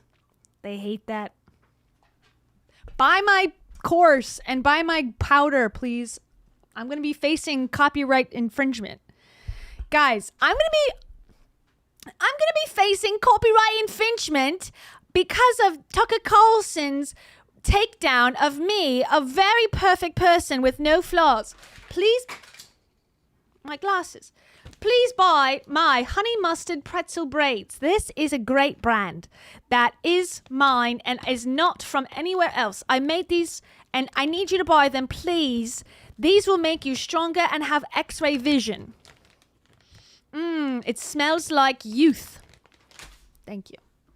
Priceless, juicy nuggets. Okay, so let's watch, I guess, on Instagram. I guess we're going to be forced to watch him on Instagram in short, bite-sized pieces, though we can't be copyright striked again. Let's see what he's got going on. He's going to talk about Christianity. What does this image teach us? Let's see. The central image of Christianity is an image of suffering. In the world of positive thinking, well-being, it's a lot of self on the shelf, isn't it? There's a lot of encouragement to continually be working on your state, I find, in order to make yourself happy and content. Isn't one of the great values of religion that we learn to use suffering to grow? You know, what atheists will say is, no, that's just so that, you know, you're offered pie in the sky, treasures in heaven, so that you become more pliable here on earth. That's not the type of Christianity that excites me. The type of Christianity that excites me is the idea is the type that will get me out of criminal charges. That we can, through surrendering ourselves, become conduits for a great power. And can you tell me in the chat, it seems to be that our Lord and Saviour Jesus Christ was pretty radical when it came to confrontations with power, a willingness to say things that are challenging. If indeed we are emulating Christ, is it somehow inherently political? Is this the time for Christ to be summoned to earth? Not that you can summons God, I recognise that, but for... He's trying to here, in my opinion, paint a similarity between his struggle and the struggle of Jesus Christ, which I find to be what egomaniacs typically do. They will try to equate themselves to godlike figures and messiahs. And so he's saying, God, this is You're gonna like this. Everyone's gonna love this. This is very much like Rachel Hollis in the International Women's Month, where she compared herself to Oprah, Malala Yousafzai, Wu Zhitan, Harriet Tubman, and she said, I'm unrelatable, they're unrelatable, happy Women's Day. Okay, she would say that was taken out of context, which it's not. He's saying that Jesus says things that are controversial. He said things that were, shocking at the time. Guys, that's what I'm doing. That's what, just me, Russell Christ, essentially. This is very similar to Jeff Divine from the Twin Flames. They got the long hair. They think they're Jesus. That's every man, I guess. Us the summons at least the Christ within ourselves to embrace our suffering as an opportunity to grow, be willing to give up self-satisfaction in order to generate change. All the time in our content, we're talking about change and politics and corruption and hypocrisy. Is this the perfect example that we've been looking for? Has it been right in front of our faces? Tell me in the chat. The central. I'm not following. I'm not following quite. Okay, here he is at the Michael Jackson window. Michael Jackson puts child over banister window. Looks like. Says the Stay Free team went out into the crowd and spoke to you. Okay. My name is Alexandra and I'm from Germany, from a city near to Frankfurt. I come here over the ferry from Calais and we are... Okay, Russell Brand's not even in this. And there's music, so let's skip. What's this? Let's see if I get canceled again. One of the great lies we've been told is that geopolitics is a contest between sovereign states. Generally, the world meets on the east side of New York to hammer out agreements on the basis of their relative power and their separate interests. And a lot of that's fake. In a globalized economy, you don't really have sovereignty. What is this? This is blasphemous. 2 American flags? This is supposed to be Trump? These people with the AI, they're out of control. No country can provide for itself the necessities of life anymore. In that kind of economic system, you don't have sovereign states. You have interdependent states, and that system by its nature is susceptible to control. So this is on Russell Brand's Instagram. I haven't heard him say a word yet. You have one world government? Well, no, not officially you don't. Do you have it in effect? Of course you do. The West, is it controlled by the United States? Who are these powers who are pulling the strings? It's not just, The editing of this is crazy. Also, what is this? Tsugnal Blitz. Abset Hak. Huh? Israel is BB, who's not a genius. Think of the United States as a company. Who's in charge? You've got the employees who are making the product. At the top of that, you have the CEO. The C-suite, as we say. But above them, you have what? The board of directors who represent who? The shareholders. That's who runs a publicly traded company, the shareholders. So a country like the United States, up until recently the world's largest economy, is controlled by its shareholders. And that is true for the world. So the larger... Russell's like, I'm not following, bloke. But I need your followers to pay for my colostrum. Stake you have in the enterprise, the bigger say you get. So the idea that, some election in New Hampshire is going to turn control over the world's biggest corporation to one guy is like a fiction, always has been. Only when you have someone like Trump, who's like 90% compliant, 10% uncontrollable, that makes the people and the shareholders so nervous that they just can't deal. This guy, we can basically trust him. He puts Jared Kushner in charge of the White House. Okay, we know we're fine. But then occasionally he says stuff that's just not on script at all. Too big a risk. Okay, Russell had not one, nothing. Not one thought there. Okay, great. I'm glad I wasted my time on that. Okay, we already saw that one. What's this one? I don't like these interviews. Let's see. The system was rigged from the start. At this point, it's very, very clear that the view of voters is just immaterial. It just doesn't matter at all. And many times over the past... I got the conspiracy theory music going. 35 years covering politics, and you hear people say that it doesn't matter who you vote for, you get the same result every time, and you're like, that's too glib. It's a very complex and old system with its rituals and rules, and it unfolds, and elections are real. I've covered them, I know this, and now in my age, I'm about to turn 57, I'm like, no, that's right, and I know it's right. Tucker looks younger to me than Russell. Tucker's 7 years older. I feel like he looks younger. Because... Okay. This is so bad. I'm bored. Okay. Hey. Hey. Here's an ad, guys. What I really want. What I'm really here for is the ads. 25% off site-wide and all orders over $50, free shipping. Plus, you are beautiful. These products are, I mean, I'm using myself as a guinea pig. I've been guinea pigging myself senseless. I've been lab ratting myself to within an inch of my life. I hope you have the... Great. That's a great pitch for your products. Your unregulated products. I've been guinea pigging myself with an inch of my life. Good. The same experience with these products that I'm having with them. The methylene blue enlivening the mind, the creatine encouraging the growth. I mean, look at this. Sorry about what is that? Good news? Just not.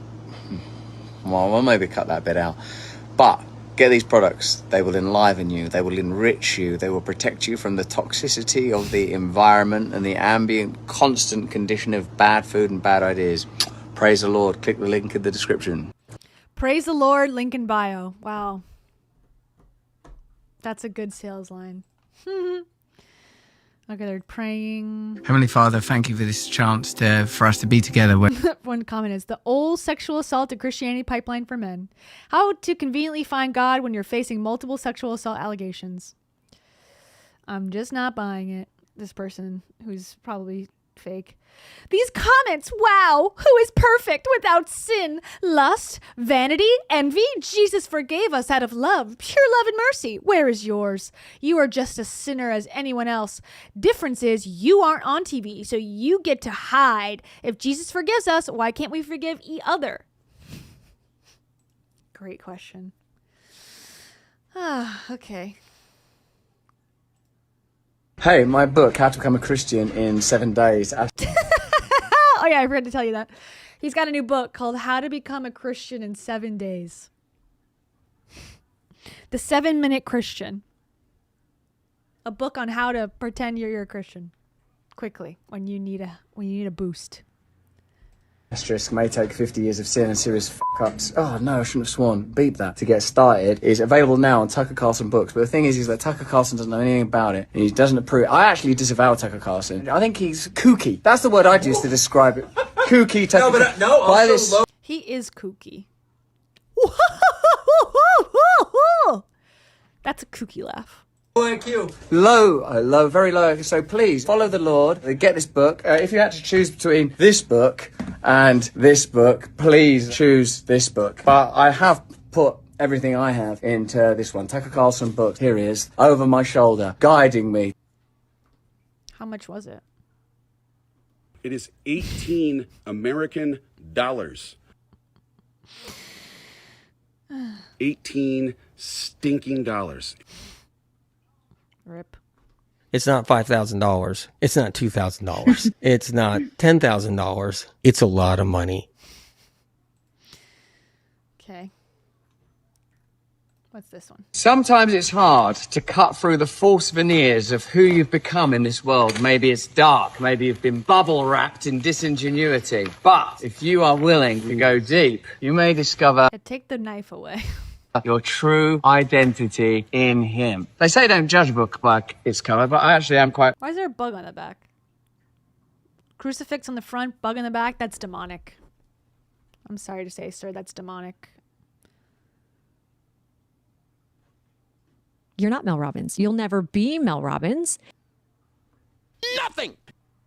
Pleased with this cover. Jared, have you seen this yet, mate? How to become Christian. How to become a Christian in 7 days. When Is there another title of his book? the Lord came to me, I felt like what I'm calling now kinetic psychedelia. I felt like something going in my guts, and it was the cross of the Lord. Read that thing that C.S. Lewis says, like, before the world was formed, he knew about the scars on his back, the flies on his back, as he was pressed, as the wounds on his back were pressed against the cross. And this is a cross made of flies, because all of us...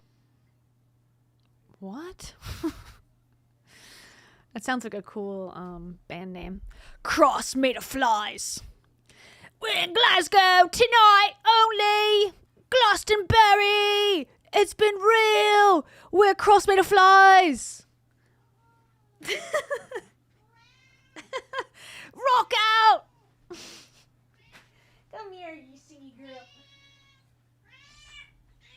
She heard the call of the cross made of flies. She's the drummer. Okay, hold on. You gotta let me hold you for 1 minute. It's proper etiquette. Proper catechit. Us have to die to ourselves to become who we are in him. And before you come to Christ, it's not like you're drowning, you're dead. Be reborn in him. This is the book. It's available now for pre-order. But I suppose, however much it sells, it will be in charity shops quite soon, in Goodwill. So you could just wait for that. Or read the Bible. That's also available. I don't mean over promoting this, because the Bible is better. I mean, I won't lie about it, but it's the first time I felt it. It's good. Mm-hmm. He knows his audience. He's on brand. That's good. I want one of these. You have that one. You gotta sign it. Yeah, you gotta sign it. I like that too. So good. God, so cool, man. So cool, man. Flies, cross made of flies. Awesome. It's about your name wrong. Hey, I'm not called that. Literally the coolest. Hey, I'm not Jared Leto. Sometimes it's... Okay. So that's his book. Him reacting to himself. Okay. Yes, Russell Brand, How to Become a Christian in 7 Days May Take 50 Years of Sin and Serious F***ups to Get Started is available for pre-order. There's a link in the description. First comment. How to get out of jail free with Jesus in 7 steps. Remember, when you go to court for all those alleged sexual offenses, you will have to swear in the Bible and tell the whole truth. He's canceled because he outed too much truth to the public on Real Time with Bill Maher on HBO, Season 21, Episode 3 on corruption of Big Pharma. There's your reason he's attacked. Wake up, people. That's the reason these women came forward years ago. It's because he went on Bill Maher last year. Duh. Wake up, sheeple. I'm talking about Kanye. I like the ones where he's talking to the camera on his own. The fact that it's so difficult. This is on Maha Action. Okay, it says, Russell Brand says it a lot about the world when simply eating healthy has become political. That's not what it's become. There is so much more than all the Maha movement is about eating healthy. How is that political? Well, it was political when Michelle Obama did it also, when she changed the schools' lunches, and people went nuts over that. So there is an inherent difference, okay, but there is so much more to Maha than eating healthy. So as you already know, there's no point of me reinvigorating that point, but here we go. The fact that it's so difficult to achieve shows us what an extraordinary world we're living in. We're just eating food that's healthy and good for you has become sort of some kind of political act. We're being able to rely on being... You're wanting to drink raw milk, unpasteurized, that causes diseases. That's the difference. If you want to eat broccoli, if you want to eat chicken, if you want to eat anything, no one's stopping you. Literally nobody. It's the shoving down your throat and saying, actually, getting meningitis is not that big of a deal. Actually, getting measles is probably fine for your kids. And if they die, they die. That's the political part of it, in my opinion. Put a fucking pull-up art at the airport. I don't care. I think it's a waste of taxpayer money, but whatever. If that's what the masses want, which they don't, but if they did, fine. But don't act like, oh, yeah, that's all we're doing. All we ever said was that we want to eat healthy. That's all we want. Like, okay. Big Pharma it would be extraordinary and excruciating naivety. The fact that it's so difficult. Okay. So it's so difficult, therefore it must be good for you. Okay. Hey, listen. Any 2 supplements you buy, so I'm talking methylene blue or creatine or colostrum, you will additionally get free hydration electrolytes, and they're really, really good for you, especially if you're like me, sweat a lot. I don't mean I sweat a lot. Oh, the trial, the pressure. I mean, I sweat a lot because I'm doing jiu-jitsu, I'm doing hot yoga, I'm staying double fit, I'm in the fight, I'm ready, I'm achieving my true identity. So if you buy any 2 supplements, like say, for example, the methylene blue, which I really love, do it neat, don't put it in water, that's my hack. Put it straight down the, I'm going to say gullet, straight down the trachea, straight down. If you do that, and for example, the creatine, then we will give you hydration electrolyte. Beautiful pink lemonade with just a little bit of orange salt, and then the lemon one as well. Try. He's losing the touch. He's losing the sales touch. He typically has like good sales ad reads. He's losing it. He's looking at the paper. He's distracted. He's making jokes about his rape trial. It's not a good look. It's not a good look. He doesn't even know what he's got to have a notebook because he doesn't stand behind these products in any real way. My love, I love you so much. You're the cutest little girl I've ever seen in my whole life. Reborn.com. Hey, listen. It's giving. I have to do this. Obligatory ad read. Okay, now he's back in his. He loves robes. He loves women's robes. That's like his #1 fashion. I'm no fashionista, but I do love a woman's robe. Hey, Lord Jesus Christ, our Savior, I pray for President Donald Trump, and I pray for the leaders of Iran, and I pray for the leaders of Israel, and I pray for the leaders of Palestine, and I pray for Keir Starmer. I pray for a great awakening for communication. Oh, thank God. Thank God someone's stepping up to the plate. For people to look inside themselves and to discover who we truly are in you, Lord. That we are above this banality, this rhetoric, this bombast, this jingoism, and this belligerence, Lord. Our Heavenly Father, show Donald Trump his true identity as the American president that restored nationalism that is inclusive and loving. Heavenly Father, I pray for the leaders of Israel to be restored. I don't think a prayer has the same effects spiritually if you're recording yourself selfie style in a car while waiting for a red light. If there's traffic behind you and you're recording this for engagement purposes, it actually sends it directly to hell. Satan will answer the call. So, As the Bible says, fuck that. To their true identity, to accept you, Jesus Christ, as their Messiah and King. For surely, Jesus Christ, you are the Messiah. I pray for you, Keir Starmer, that you will be raised up, that you will be shown that you are clear and pure and that you understand. Okay, now we're driving and praying and recording. Okay, enough? You had enough? Enough's enough. Enough's enough. And justice, and that you will honor your parents. I pray for the people of Palestine and Gaza, that they may be encouraged and restored and protected. Meanwhile, he's driving around LA in designer linens with a moonroof luxury SUV, so far away from it that your prayers are empty, dude. And that in the region we will find peace among those tribes. Oh Lord, I pray for protection for Iran. I pray for protection for the leaders of China and Russia. I pray for all the people of the world, all of your children, all one family, all included in the covenant.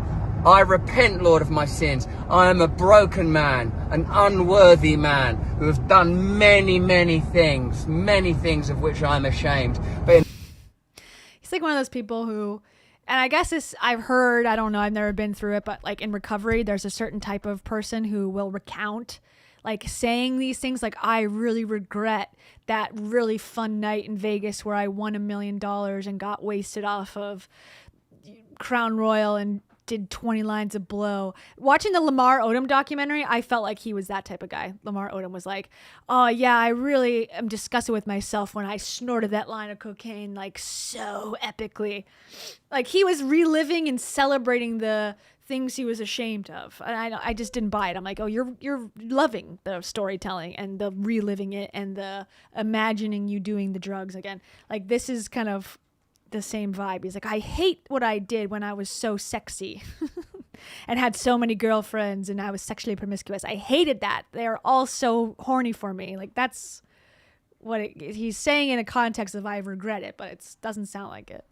in the name of Jesus Christ, we are all forgiven, Lord. And I pray that forgiveness and restoration for all of your children, particularly those that have been appointed to positions. Again, I just feel that prayers that are recorded selfie style, there's no prayer anymore. Of leadership, and in whose hands the future of your planet, your world, for the government rests on your shoulders, Jesus Christ, currently rests. Peace. Peace be with you. Do not be afraid. What? Jesus controls the government? Kiss them. Okay. The molecule that holds every human being together is shaped like the cross.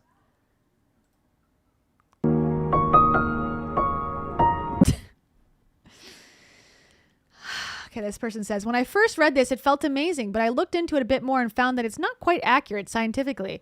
Laminin is real and important, but it's not the only molecule that holds us together, and it isn't consistently cross-shaped. I'm a believer, but not really into stretching facts. Well, you're in the wrong place, lady. We're all about stretching facts on this Instagram feed. This is called The World Has Fallen, but...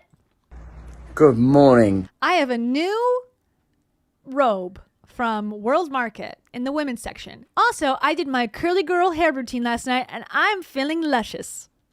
Happy Easter. He is risen. Look at the foot of my blessed little daughter. My blessed little daughter's foot. Don't. You've been on the internet long enough. Don't do that. This fine, glorious Easter morning. He is risen might mean today that the stone has been pushed aside in the tomb of your dead heart and he rises there. I lived a long life, dedicated, devoted to false idolatry, to the things of this world which is run by the evil one. Surely you see that now. In the forever wars, in the interchangeable governments, all... You know how terrified I would be if my dad just started saying this stuff as he recorded himself? And she's staying very quiet. She's probably used to this insane behavior. Controlled by the evil one. But there is one true king, and you have access to him. All of you, all of us must hear the good news that he has conquered death. The death that we all participate in when we worship flesh and we worship the body. There is an identity for us to achieve in him. We can be reborn in him. I think he just listened, like he said, he watched that one televangelist talk. He listened to hours and hours and hours of people doing this type of content, and he's just ad-libbing. He's very good at improv. He's very charismatic in that way where he can just spew stuff. And so he's just, in my opinion, copycatting the other. He's not really saying anything new or different. He's just, I know I need to say it like this because people have a certain tingle in their eye when they talk about Jesus, and I need to replicate that so I can sell them hydration pink lemonade. We may think faith ridiculous and that these are empty folk tales, but no, this is the true myth. That he is available to you and to me. Happy Easter. It's like, even like, what denomination are you? Like, he's wearing prayer bead, and I guess you could say like, it's, you know, it's a totally different thing, but is he Catholic? It looks like he was using the Catholic symbol of Jesus. He's wearing prayer beads, kind of like a rosary. So are you Catholic? Because it's sounding evangelical, because I think that's the base, and it's like non-denominational, but then the totems that you're using are much more traditionalist. Also, he's still wearing yoga robes and stuff, which is sort of against a lot of these people's beliefs that you can't do yoga because it's, you know, worshiping another thing. So I'm getting mixed messages here. Here's me at the warehouse. The King of England won't say Happy Easter. Here's why. It's Good Friday, the day of the perfect sacrifice. That the most godly man conceivable, a God man, not a man who would use you or abuse you or lie to you, the perfect man, the man that would love you and protect you and die for you, perhaps the love you've experienced from a grandparent or I love the sirens in the background. a dog or a parent or a beloved one of... If you're looking for a sign, here's your sign. Stop talking. There's sirens in the background. They're trying to drown you out. Some kind, all a pit of... Yeah, where did his chest hair go? Great point. Great point, Christine.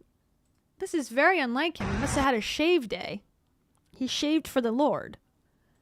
It's Good Friday, the day of the perfect sacrifice. That the most godly man conceivable, a God man, not a man who would use you or abuse you or lie to you, the perfect man, the man that would love you and protect. It's like, just go into the CrossFit box. Just do the AMRAP. Just do the Murphy or whatever, the Murph. And shut up. Protect you and die for you. Perhaps the love you've experienced from a grandparent or a dog or a parent or a beloved one of some kind, all epitomised Of a dog or a mum or a slug or a muffin or a snail, anything. in a single man dying for you. The perfect atonement and reconciliation between God and man. And look at the world now. Listen to the world now. Are we not divorced from divinity, where the King of England won't even say Happy Easter? Is that true? Because it may be offensive. You can't have a King of England unless he's anointed by some divine force, can you? What is the role of a monarch? Isn't a monarch God's anointed one? If there is no God, there can be no monarch. Yeah, I agree. Let's get rid of the monarchy. Also, is there a king? Did that happen? I know the queen died, but I didn't realize he was king, or I guess it's automatic. I don't know. I don't care. Wow, man, any thread you pull will lead you back to Christ in the end. Simple preservation and respect for life would mean we would love, revere, and honor one another as a single human family. I don't know what he's on about. He's losing it, honestly. Honestly. We got AI, Bill Gates, and Russell Brand. Hollywood's wokeness exposed. Another lockdown coming? God. I mean, he's spending a lot of money on an editor and pumping these clips out like crazy and making AI thumbnails for the Instagram post. I mean, he is putting in the investment. So that makes me feel like it's either working and it's selling his supplements well, or it's not working and he's desperate as hell. Have you identified what it was you were craving with this addiction? Addiction is pain. Okay. Let's watch a couple more and we'll wrap it up. We got Pete Hegseth looking fake with the lobster. The elites planned COVID all along. Anthony Fauci killed his brother? Okay. How Russell found God after years of addiction. U.S. government wants to depopulate other countries. Filmmaker gets death threats after exposing a lie. Russell Brand reveals Hollywood's satanic culture. Radical feminists tear down cross in Mexico. Look at that image. He's really trying. And that, you know what? Hey, effort, it's something. He's really laying it on thick. That this is his new shtick. Okay, what's this? You know me, I'm the same old. An ad! Yes, methylene blue ad. It changed and fixed his life. Yes. You know me, I'm the same old G, but I've been low-key. I've always put strange substances in my body as a younger man, not always in the pursuit of clarity, often in the pursuit of obfuscation. Methylene blue has methylene changed my methylene life. Every single cell contains mitochondria, and every one of those little guys is getting a boost when I take a little drip of what I call the sweet lady blue. Methylene blue ain't about getting high, although I like... Look at his... He looks so well. Have you ever seen a healthier 50-year-old in your life? He's the epitome of health. And people want to bully him just for eating healthy foods. This is just stupid. We're gonna come and eat your children. Okay. To take it like I am. When my days are full, recording live shows, staying fit, not to mention a global holy war and lawfare that I'm engaged in. Global holy war and lawfare that he's involved in. So he's at the center of the global holy war that he's involved in? Okay. You need an undershirt for the holy war, Russell. It's required uniform. I need methylene blue, and so do you. We gotta get ourselves... I need methylene blue. I need it for the holy war. And so do you. Double, double pump, double, double healthy, double, double fast. Methylene Blue is giving me a layer of protection that will help me win the election, maintain an erection, bring about the resurrection, pursue revelation and revolution, all the while with a beautiful blue tongue to boot. We ain't interested in shortcuts, we're interested in presence. Reborn Methylene Blue, same curiosity, better direction. Go to tryreborn.com. Your wee will be a different colour. You know me. Beautiful sound bites there. No notes. Trump caught flirting with Mexican president? Mexican cartels are out of control. Who is he? Me? This is like my face on thumbnails. The media's Iran war propaganda exposed. Logan Paul crying. Oh, great. I'm glad we're bringing this up again for Logan Paul. His biggest downfall. Okay. Wow, here's Matthew McConaughey. Fame and money. Like 10,000 young 13. What does Matthew McConaughey have to say? What happened to this generation? Matthew McConaughey's got a disgusting face about OnlyFans girls. That can only mean one thing. He subscribed to all of them. He's trying to get ahead of the curve of his OnlyFans expositoriness. Bold-faced lie. Hate squad. Hey. Don't be selfish. Okay, here's Matthew McConaughey. Fame and money. Like 10,000 young 13-year-old girls were interviewed. There was a poll. This is about, I think, 10, 12 years ago. Okay, whatever he's about to say is fake. Okay? 13% of girls 10 to 12 years ago, this poll. Yeah, I'm believing everything that's about to follow here. What do you want to do? I want to be famous. How are you going to get famous? I think over 30% of the answers was, I'm going to make a sex tape. Wow. Now, come on now. I think we can all agree on both sides. Hey, now, wait a minute. We got our values skewed about what people will do to get there. Again, it's short money. It's today with social media. We've all done it. I've been this guy before. The person at the party who gets everyone together and tells you this great thing, little inside joke on Leslie over there, or Johnny over there. They wouldn't say in front of them because it's kind of dirt. And in the moment, we all laugh our ass off because it was a great joke. But then when we walk away, we inherently lose respect for that guy. It's short money. Think about my own life, the kind of messaging I received. If you ain't famous, if you ain't got money, you're nothing. And that's not from my family, from my mother. That was from the culture I lived in. Yes. Two rich, famous people discuss. Oh, it's so horrible that you need to be rich and famous to have access to things. Even though that's exactly the truth and that's exactly what they've solved. Two men discussing it's not that great. Well, then give it up. Take the fucking microphones away. How about that? You can have all the privacy you need. Give away your money if it's not that great. We'll take it. The Kia's World channel will take it. Taro's fund. Taro and Betty's Monk fund will take it for a new camera. Speaking of Betty and Amy, thank you so much to Amy. Amy says, if you need to recover from this, just rewatch Betty jogging in the grass to get ready to be a rich, rich monk. We will. Just for that, we will rewatch Betty, the 16 and a half old pup. I won't call her a puppers doggo because that'll be too millennial of me. But we will do another rewatch.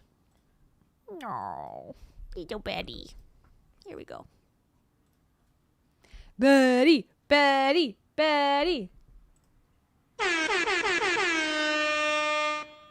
Hey, Betty.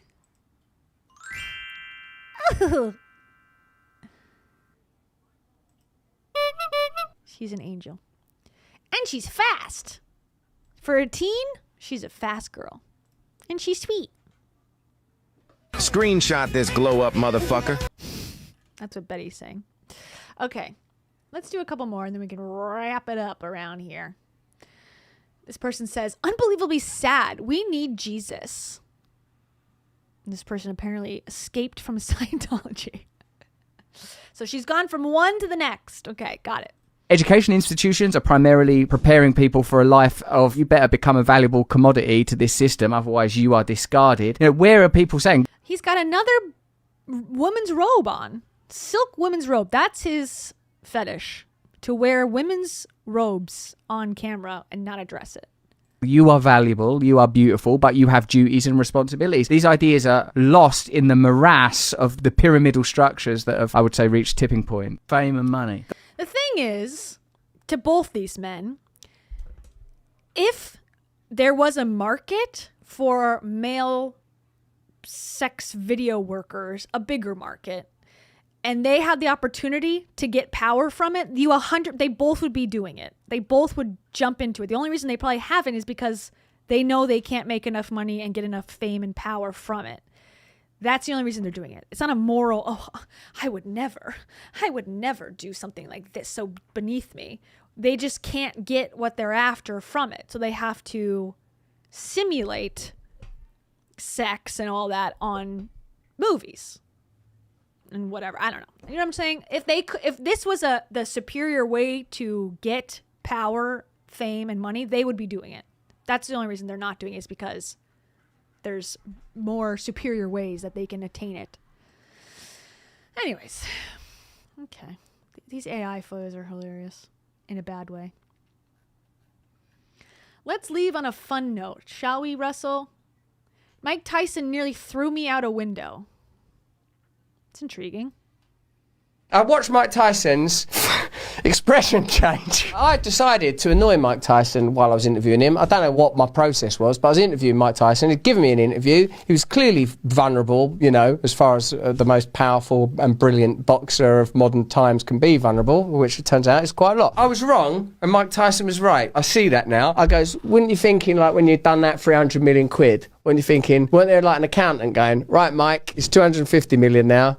It's 200, it's 150, it's 100, it's 50, it's 25, Mike, it's 10, it's 5, it's what, Mike? And were you going like, I'm buying another white tiger, or whatever? I watched Mike Tyson's expression change. He goes this, do you know I could just throw you out that window right now? This is what I've done. I went, yes, I know this. Like, that's so good. Who are these? I don't know if it's offensive. What's the word? These jabronis. Who are these jabronis? Is that a bad word? Tell me. Well, I guess we're frozen in time. He didn't throw him out the window. They silenced him for this. For screaming at the farm of Bitcoin. Why your votes won't matter. Okay, last one. Hey. An ad! Yay! An ad! This person says, Russell Brand, you have done it. You have convinced me to get some of this product. Next week, I am from Australia, a very far left-run country. I get so frustrated a lot. So I need to stay strong and full health to keep fighting against the far left insanity and mass migration. Okay, keep it up, girl. Just chug a couple more bottles, and I'm sure your blue mouth and urine will convince them to change their ways. You can't take drugs anymore, which is, let's face it, a total bummer. But you can take, Sweet Lady Blue. Now, a lot of people will tell you to mix it in water. Those people are feeble. Is get past your tongue. No problem for you, that. Yeah, that's no problem. He's covered in blue. It's like they could give them Dawn soap, and they'd be like, this is so helpful to me. I can lift a truck. Of you to take it to the anus, Jake. Yeah. Yeah? Yeah. I try to Oh my god. miss my Yeah, he looks very healthy. It's spewing at the mouth. teeth. Yeah, but you It did it. looks like antifreeze. If you're in a fight against the system, make sure your own system is operating at optimal level. That's methylene blue. Go to tryreborn.com to get yourself all methylene blued up. Mwah. Hey. You have done it, Russell. You've convinced me with this video. Oh man, he's on a PJ. Private jet. I join you for the adventure of a lifetime. Says, insane weekend with my brothers. Opened the best MMA gym in the country. Gave away a 392 Jeep and 10 cash away with Russell. 20 people got baptized. This is like someone recounting a dream. Yeah, like opened an MMA gym. It was like a really good one. And then we gave away like $10,000. And then like 20 people got baptized. It was crazy. And then I flew off the barn. Welcome to Arkansas. Russell, what the hell are you wearing? Let's go. The allegations are holding up. That's all I'm going to say. The allegations are not going away with these outfits. This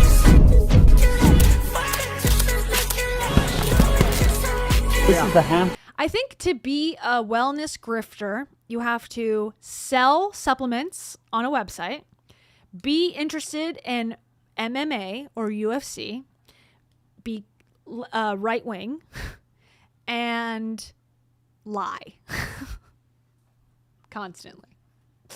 Muslims versus dogs.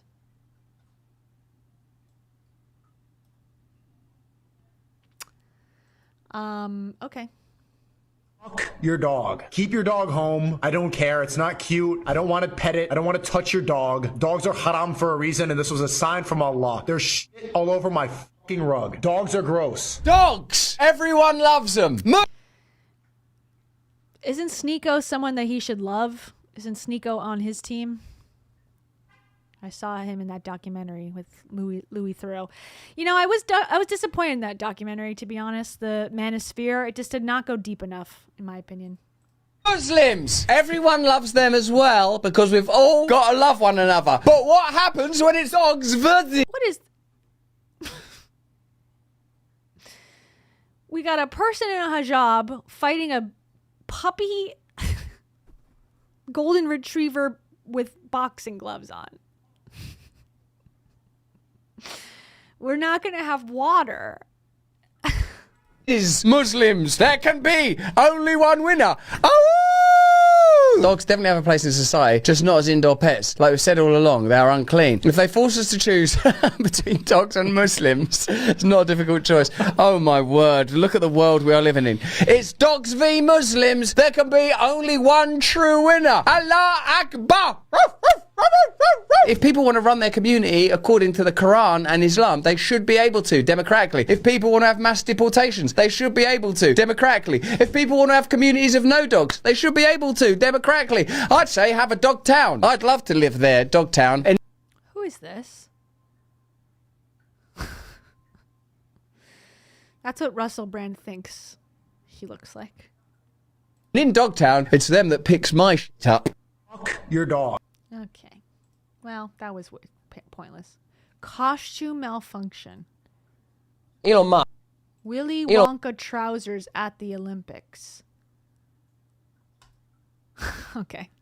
And on that note, that's it. Russell Brand is hopefully going to go to prison, probably, potentially. If he doesn't, he's in a prison of his own making. So either way, we win.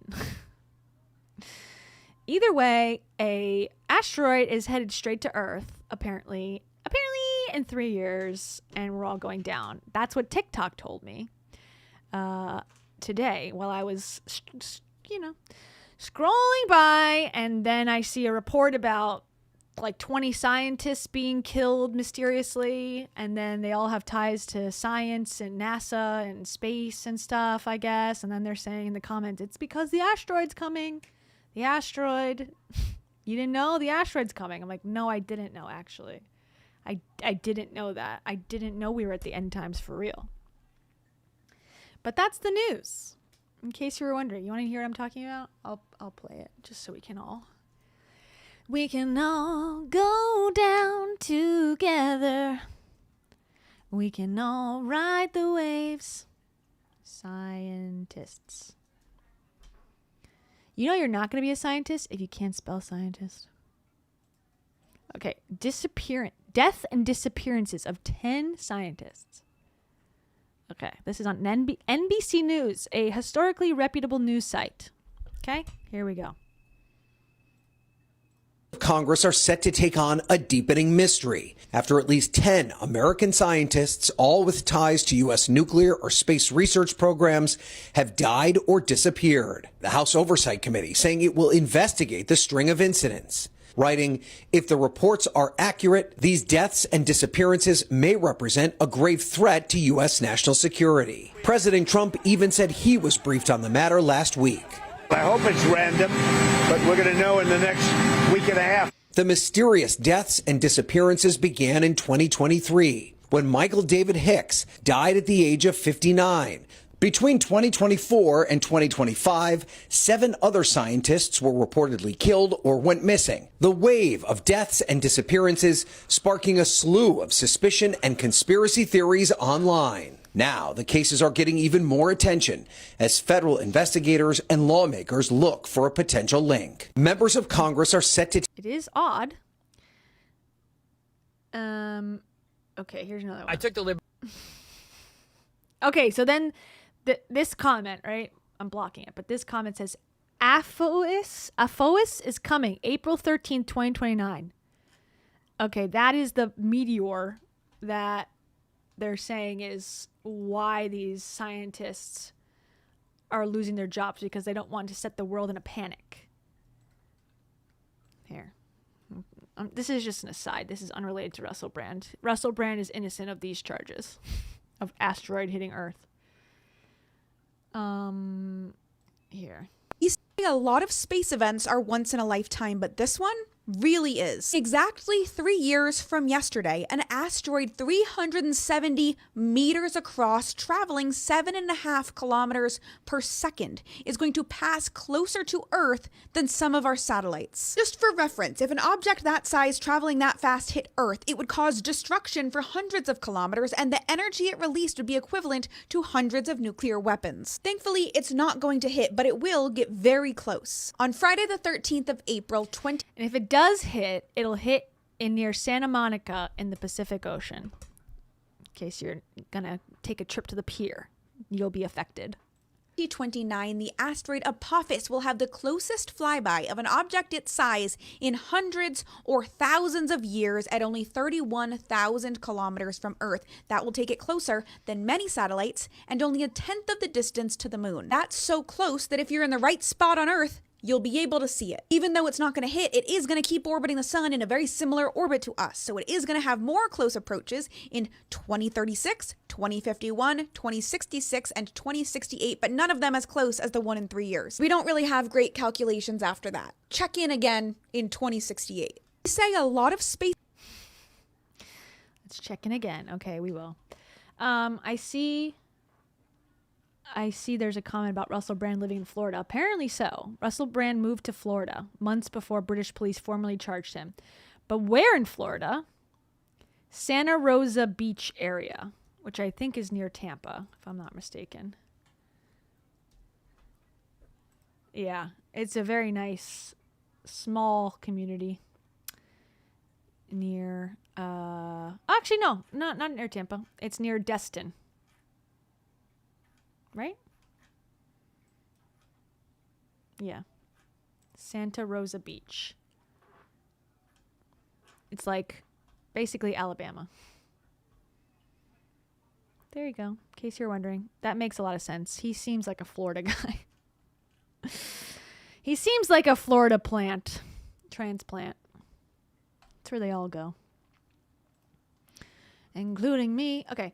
Anyways, here's 11 elite scientists missing, gone, from nuclear labs, from NASA.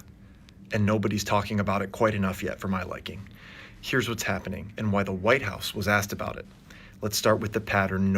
Okay. I took the liberty of writing down the 11 scientists and engineers who've either gone missing or been found dead under mysterious circumstances in the United States over the past 2 years, and I have it right here. Number 1, Amy Eskridge. She was found dead in June 2022. She was the one who came out and said she was being targeted and followed and then was found dead not long later.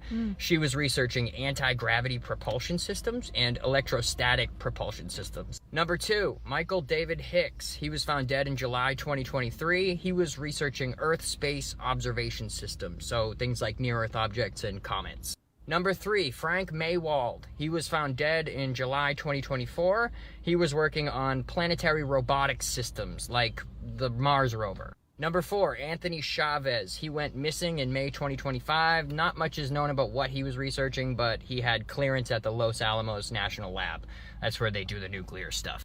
Number 5, Monica Reza went missing in June 2025. She was working on orbital communication systems. Number 6. It is weird to go missing. I feel like dying is one thing and seems less suspicious, but going missing seems like a rarity for, people with successful careers and such don't typically end up going missing in such high numbers.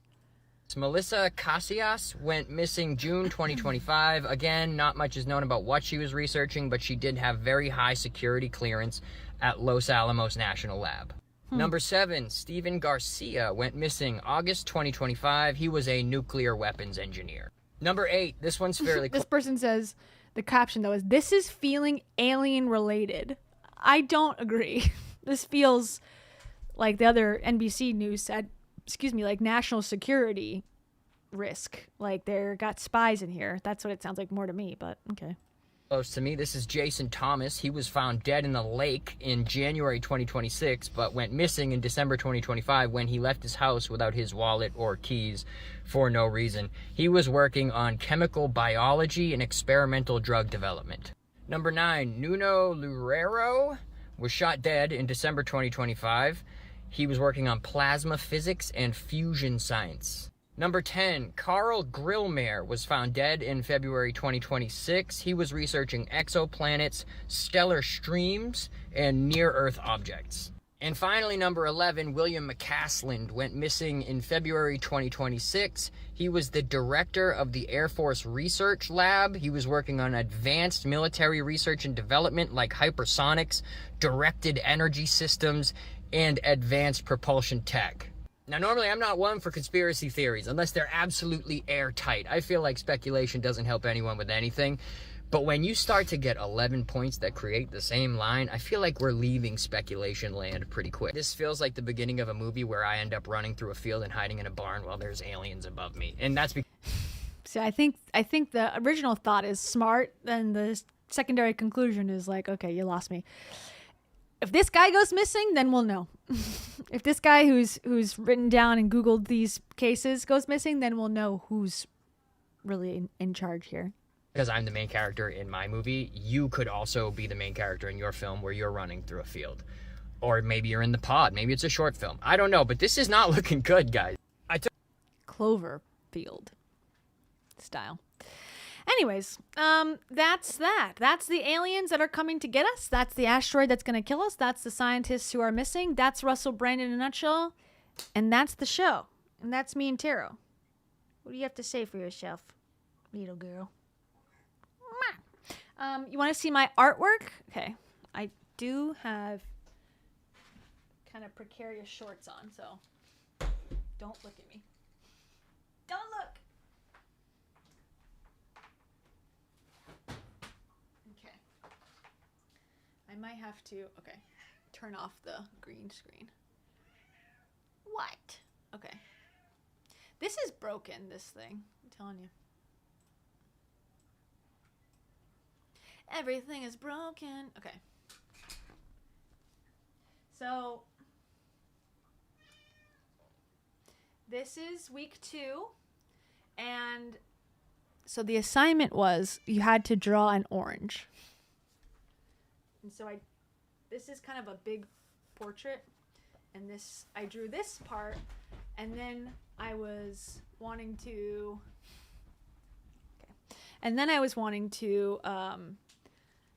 expand this because it looked weird that this was just a white canvas and then I had this like portrait within a portrait. And so then I came home and finished it up. And then I drew this guy. At first I was like, it could be like an alien pod where he's looking kind of down and walking forward like a sad Among Us character. But then I kind of like the idea of eyes. I don't know. I'm in the eye period, as Picasso would say. And so I figured, okay, now, and also this could be a full, character. it kind of looks like a wall, but it's also a character within itself. Like this is a mouth, and he's going and looking, and then the other eye could just be part of a bigger creature, but it's like, you know, off center. Anyways, so it's called Orange Envy, and that is my week 2 of beginner acrylic painting class.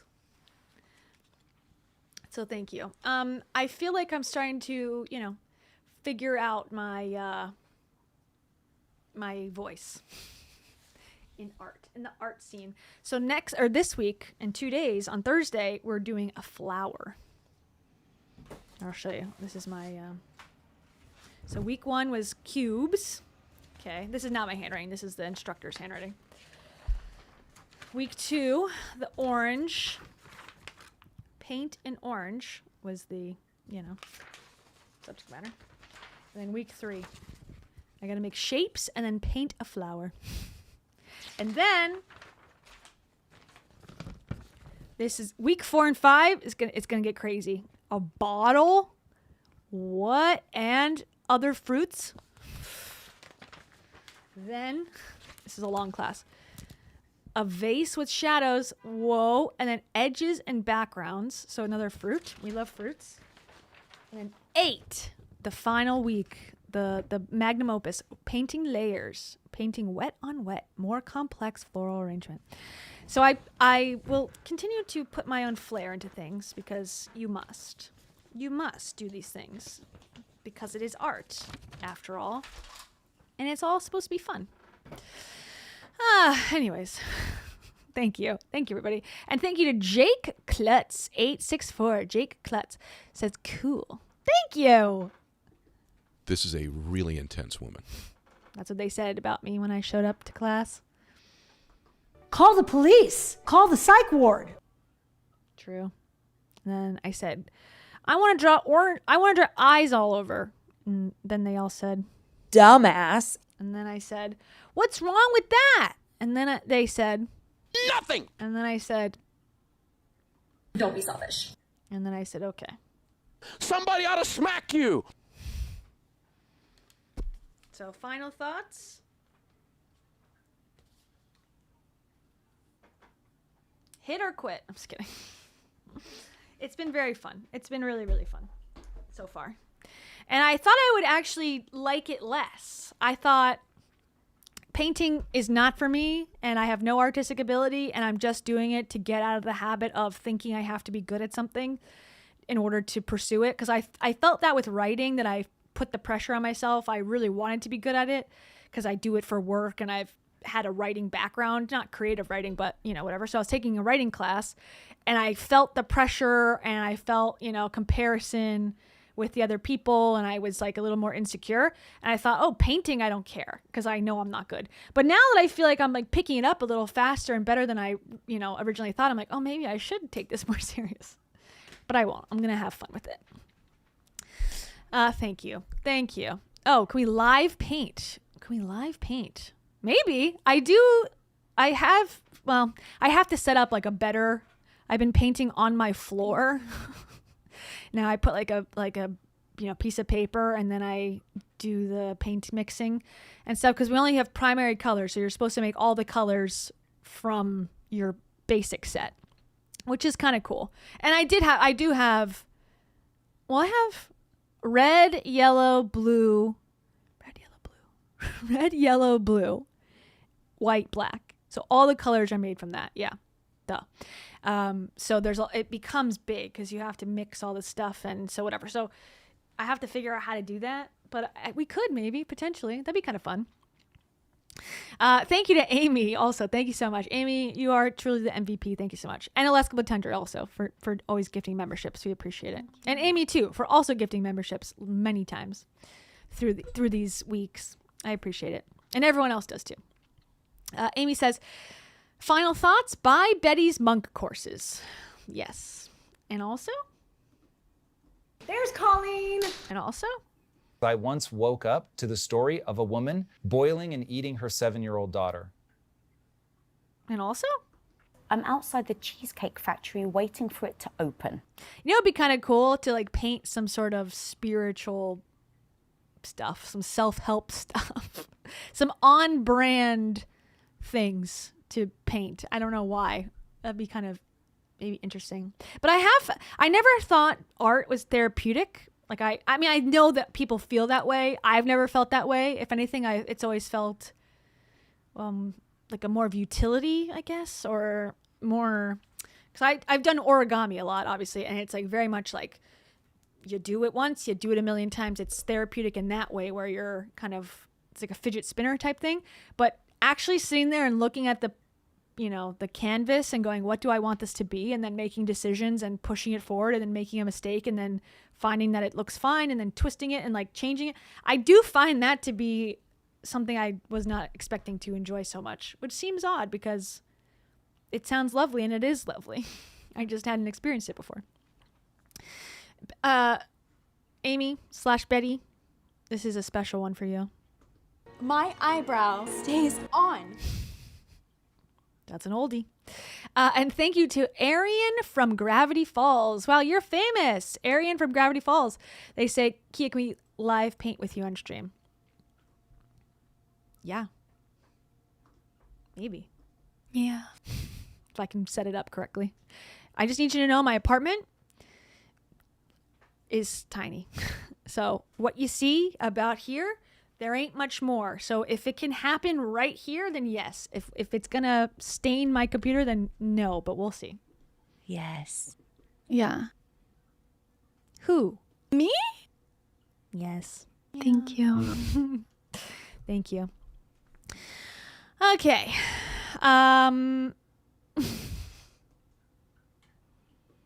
Let's just say this. Kim Kardashian. I grew up in the forest. And also? People tend to get their feelings hurt because they're just weak and they're soft. All right. Time to sing my song all day long. Amen. Woo, woo, woo, woo. Russell Brand. Woo, woo, woo, woo. Russell Brand. Okay. Good night. See you later this week. No, I probably won't see you later this week. Next week. You will see me again somewhere. Good night. Creepy.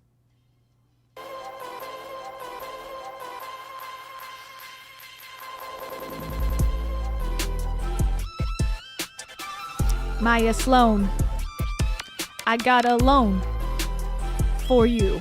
It's called $10,000 at 100% interest. Are you interested? Olive Harper, are you interested? Is there a service I can interest you in? Give me money for a new camera. Honolulu 7. I got a troubling thing to say.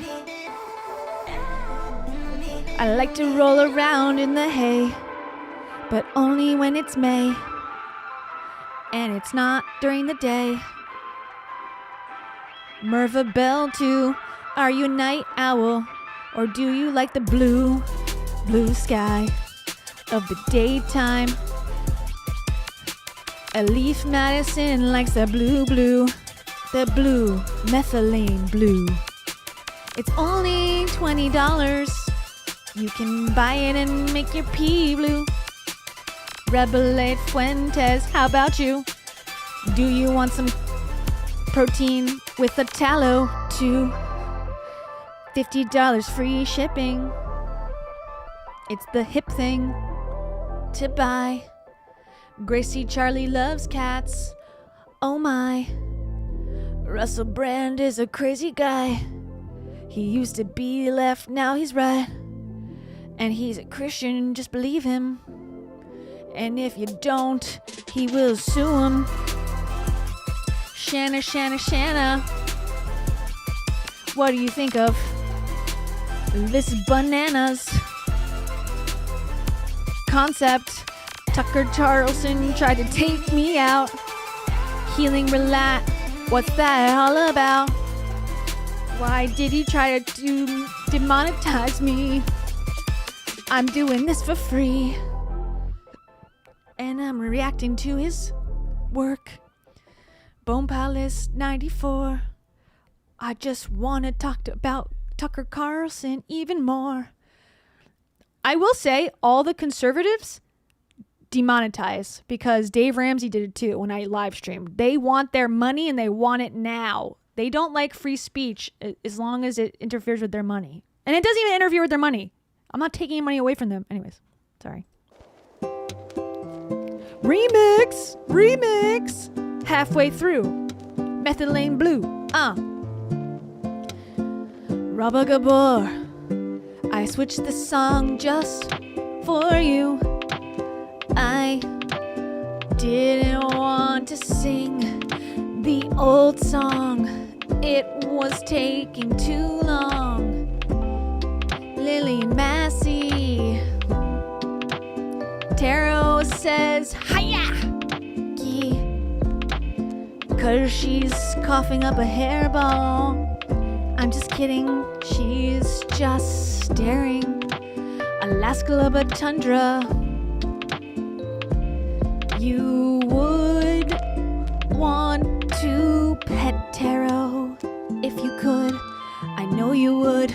I believe you should. A console. I got to take you on a carousel and spin you around. And then we can visit a clown and squeeze their nose. That's how it goes. Nicole Campbell. Eat some cotton candy at the fair. Watch a bear perform and then free him. Bears shouldn't be at the fair, that's unfair. For the bear. Ooh, yeah. Starry Nights, EXE. I got fleas because I am so dirty. There's fleas in my hair. There's fleas on the bear at the fair. He couldn't bear those fleas anymore. There's a bunny that's hopping around at the fair. Oh wait, maybe it's a hare. Starry Nights EXE. Nicole Campbell, Akonzo, Alaska Blue Tundra, Lillian Massey, Robert Gabor, Raboulide Fuentes, Elif Madison, Merva Bell 2, Hannah Lulu 7, Olive Harper, Maya Sloan, Bone Palace 94, Healing Relat, Shanna, Gracie Charlie Loves Cats. I have to say this to you. You guys are goo goo goo goo goo goo. I'd become a baby for you. Wah, wah, wah, wah. Good night.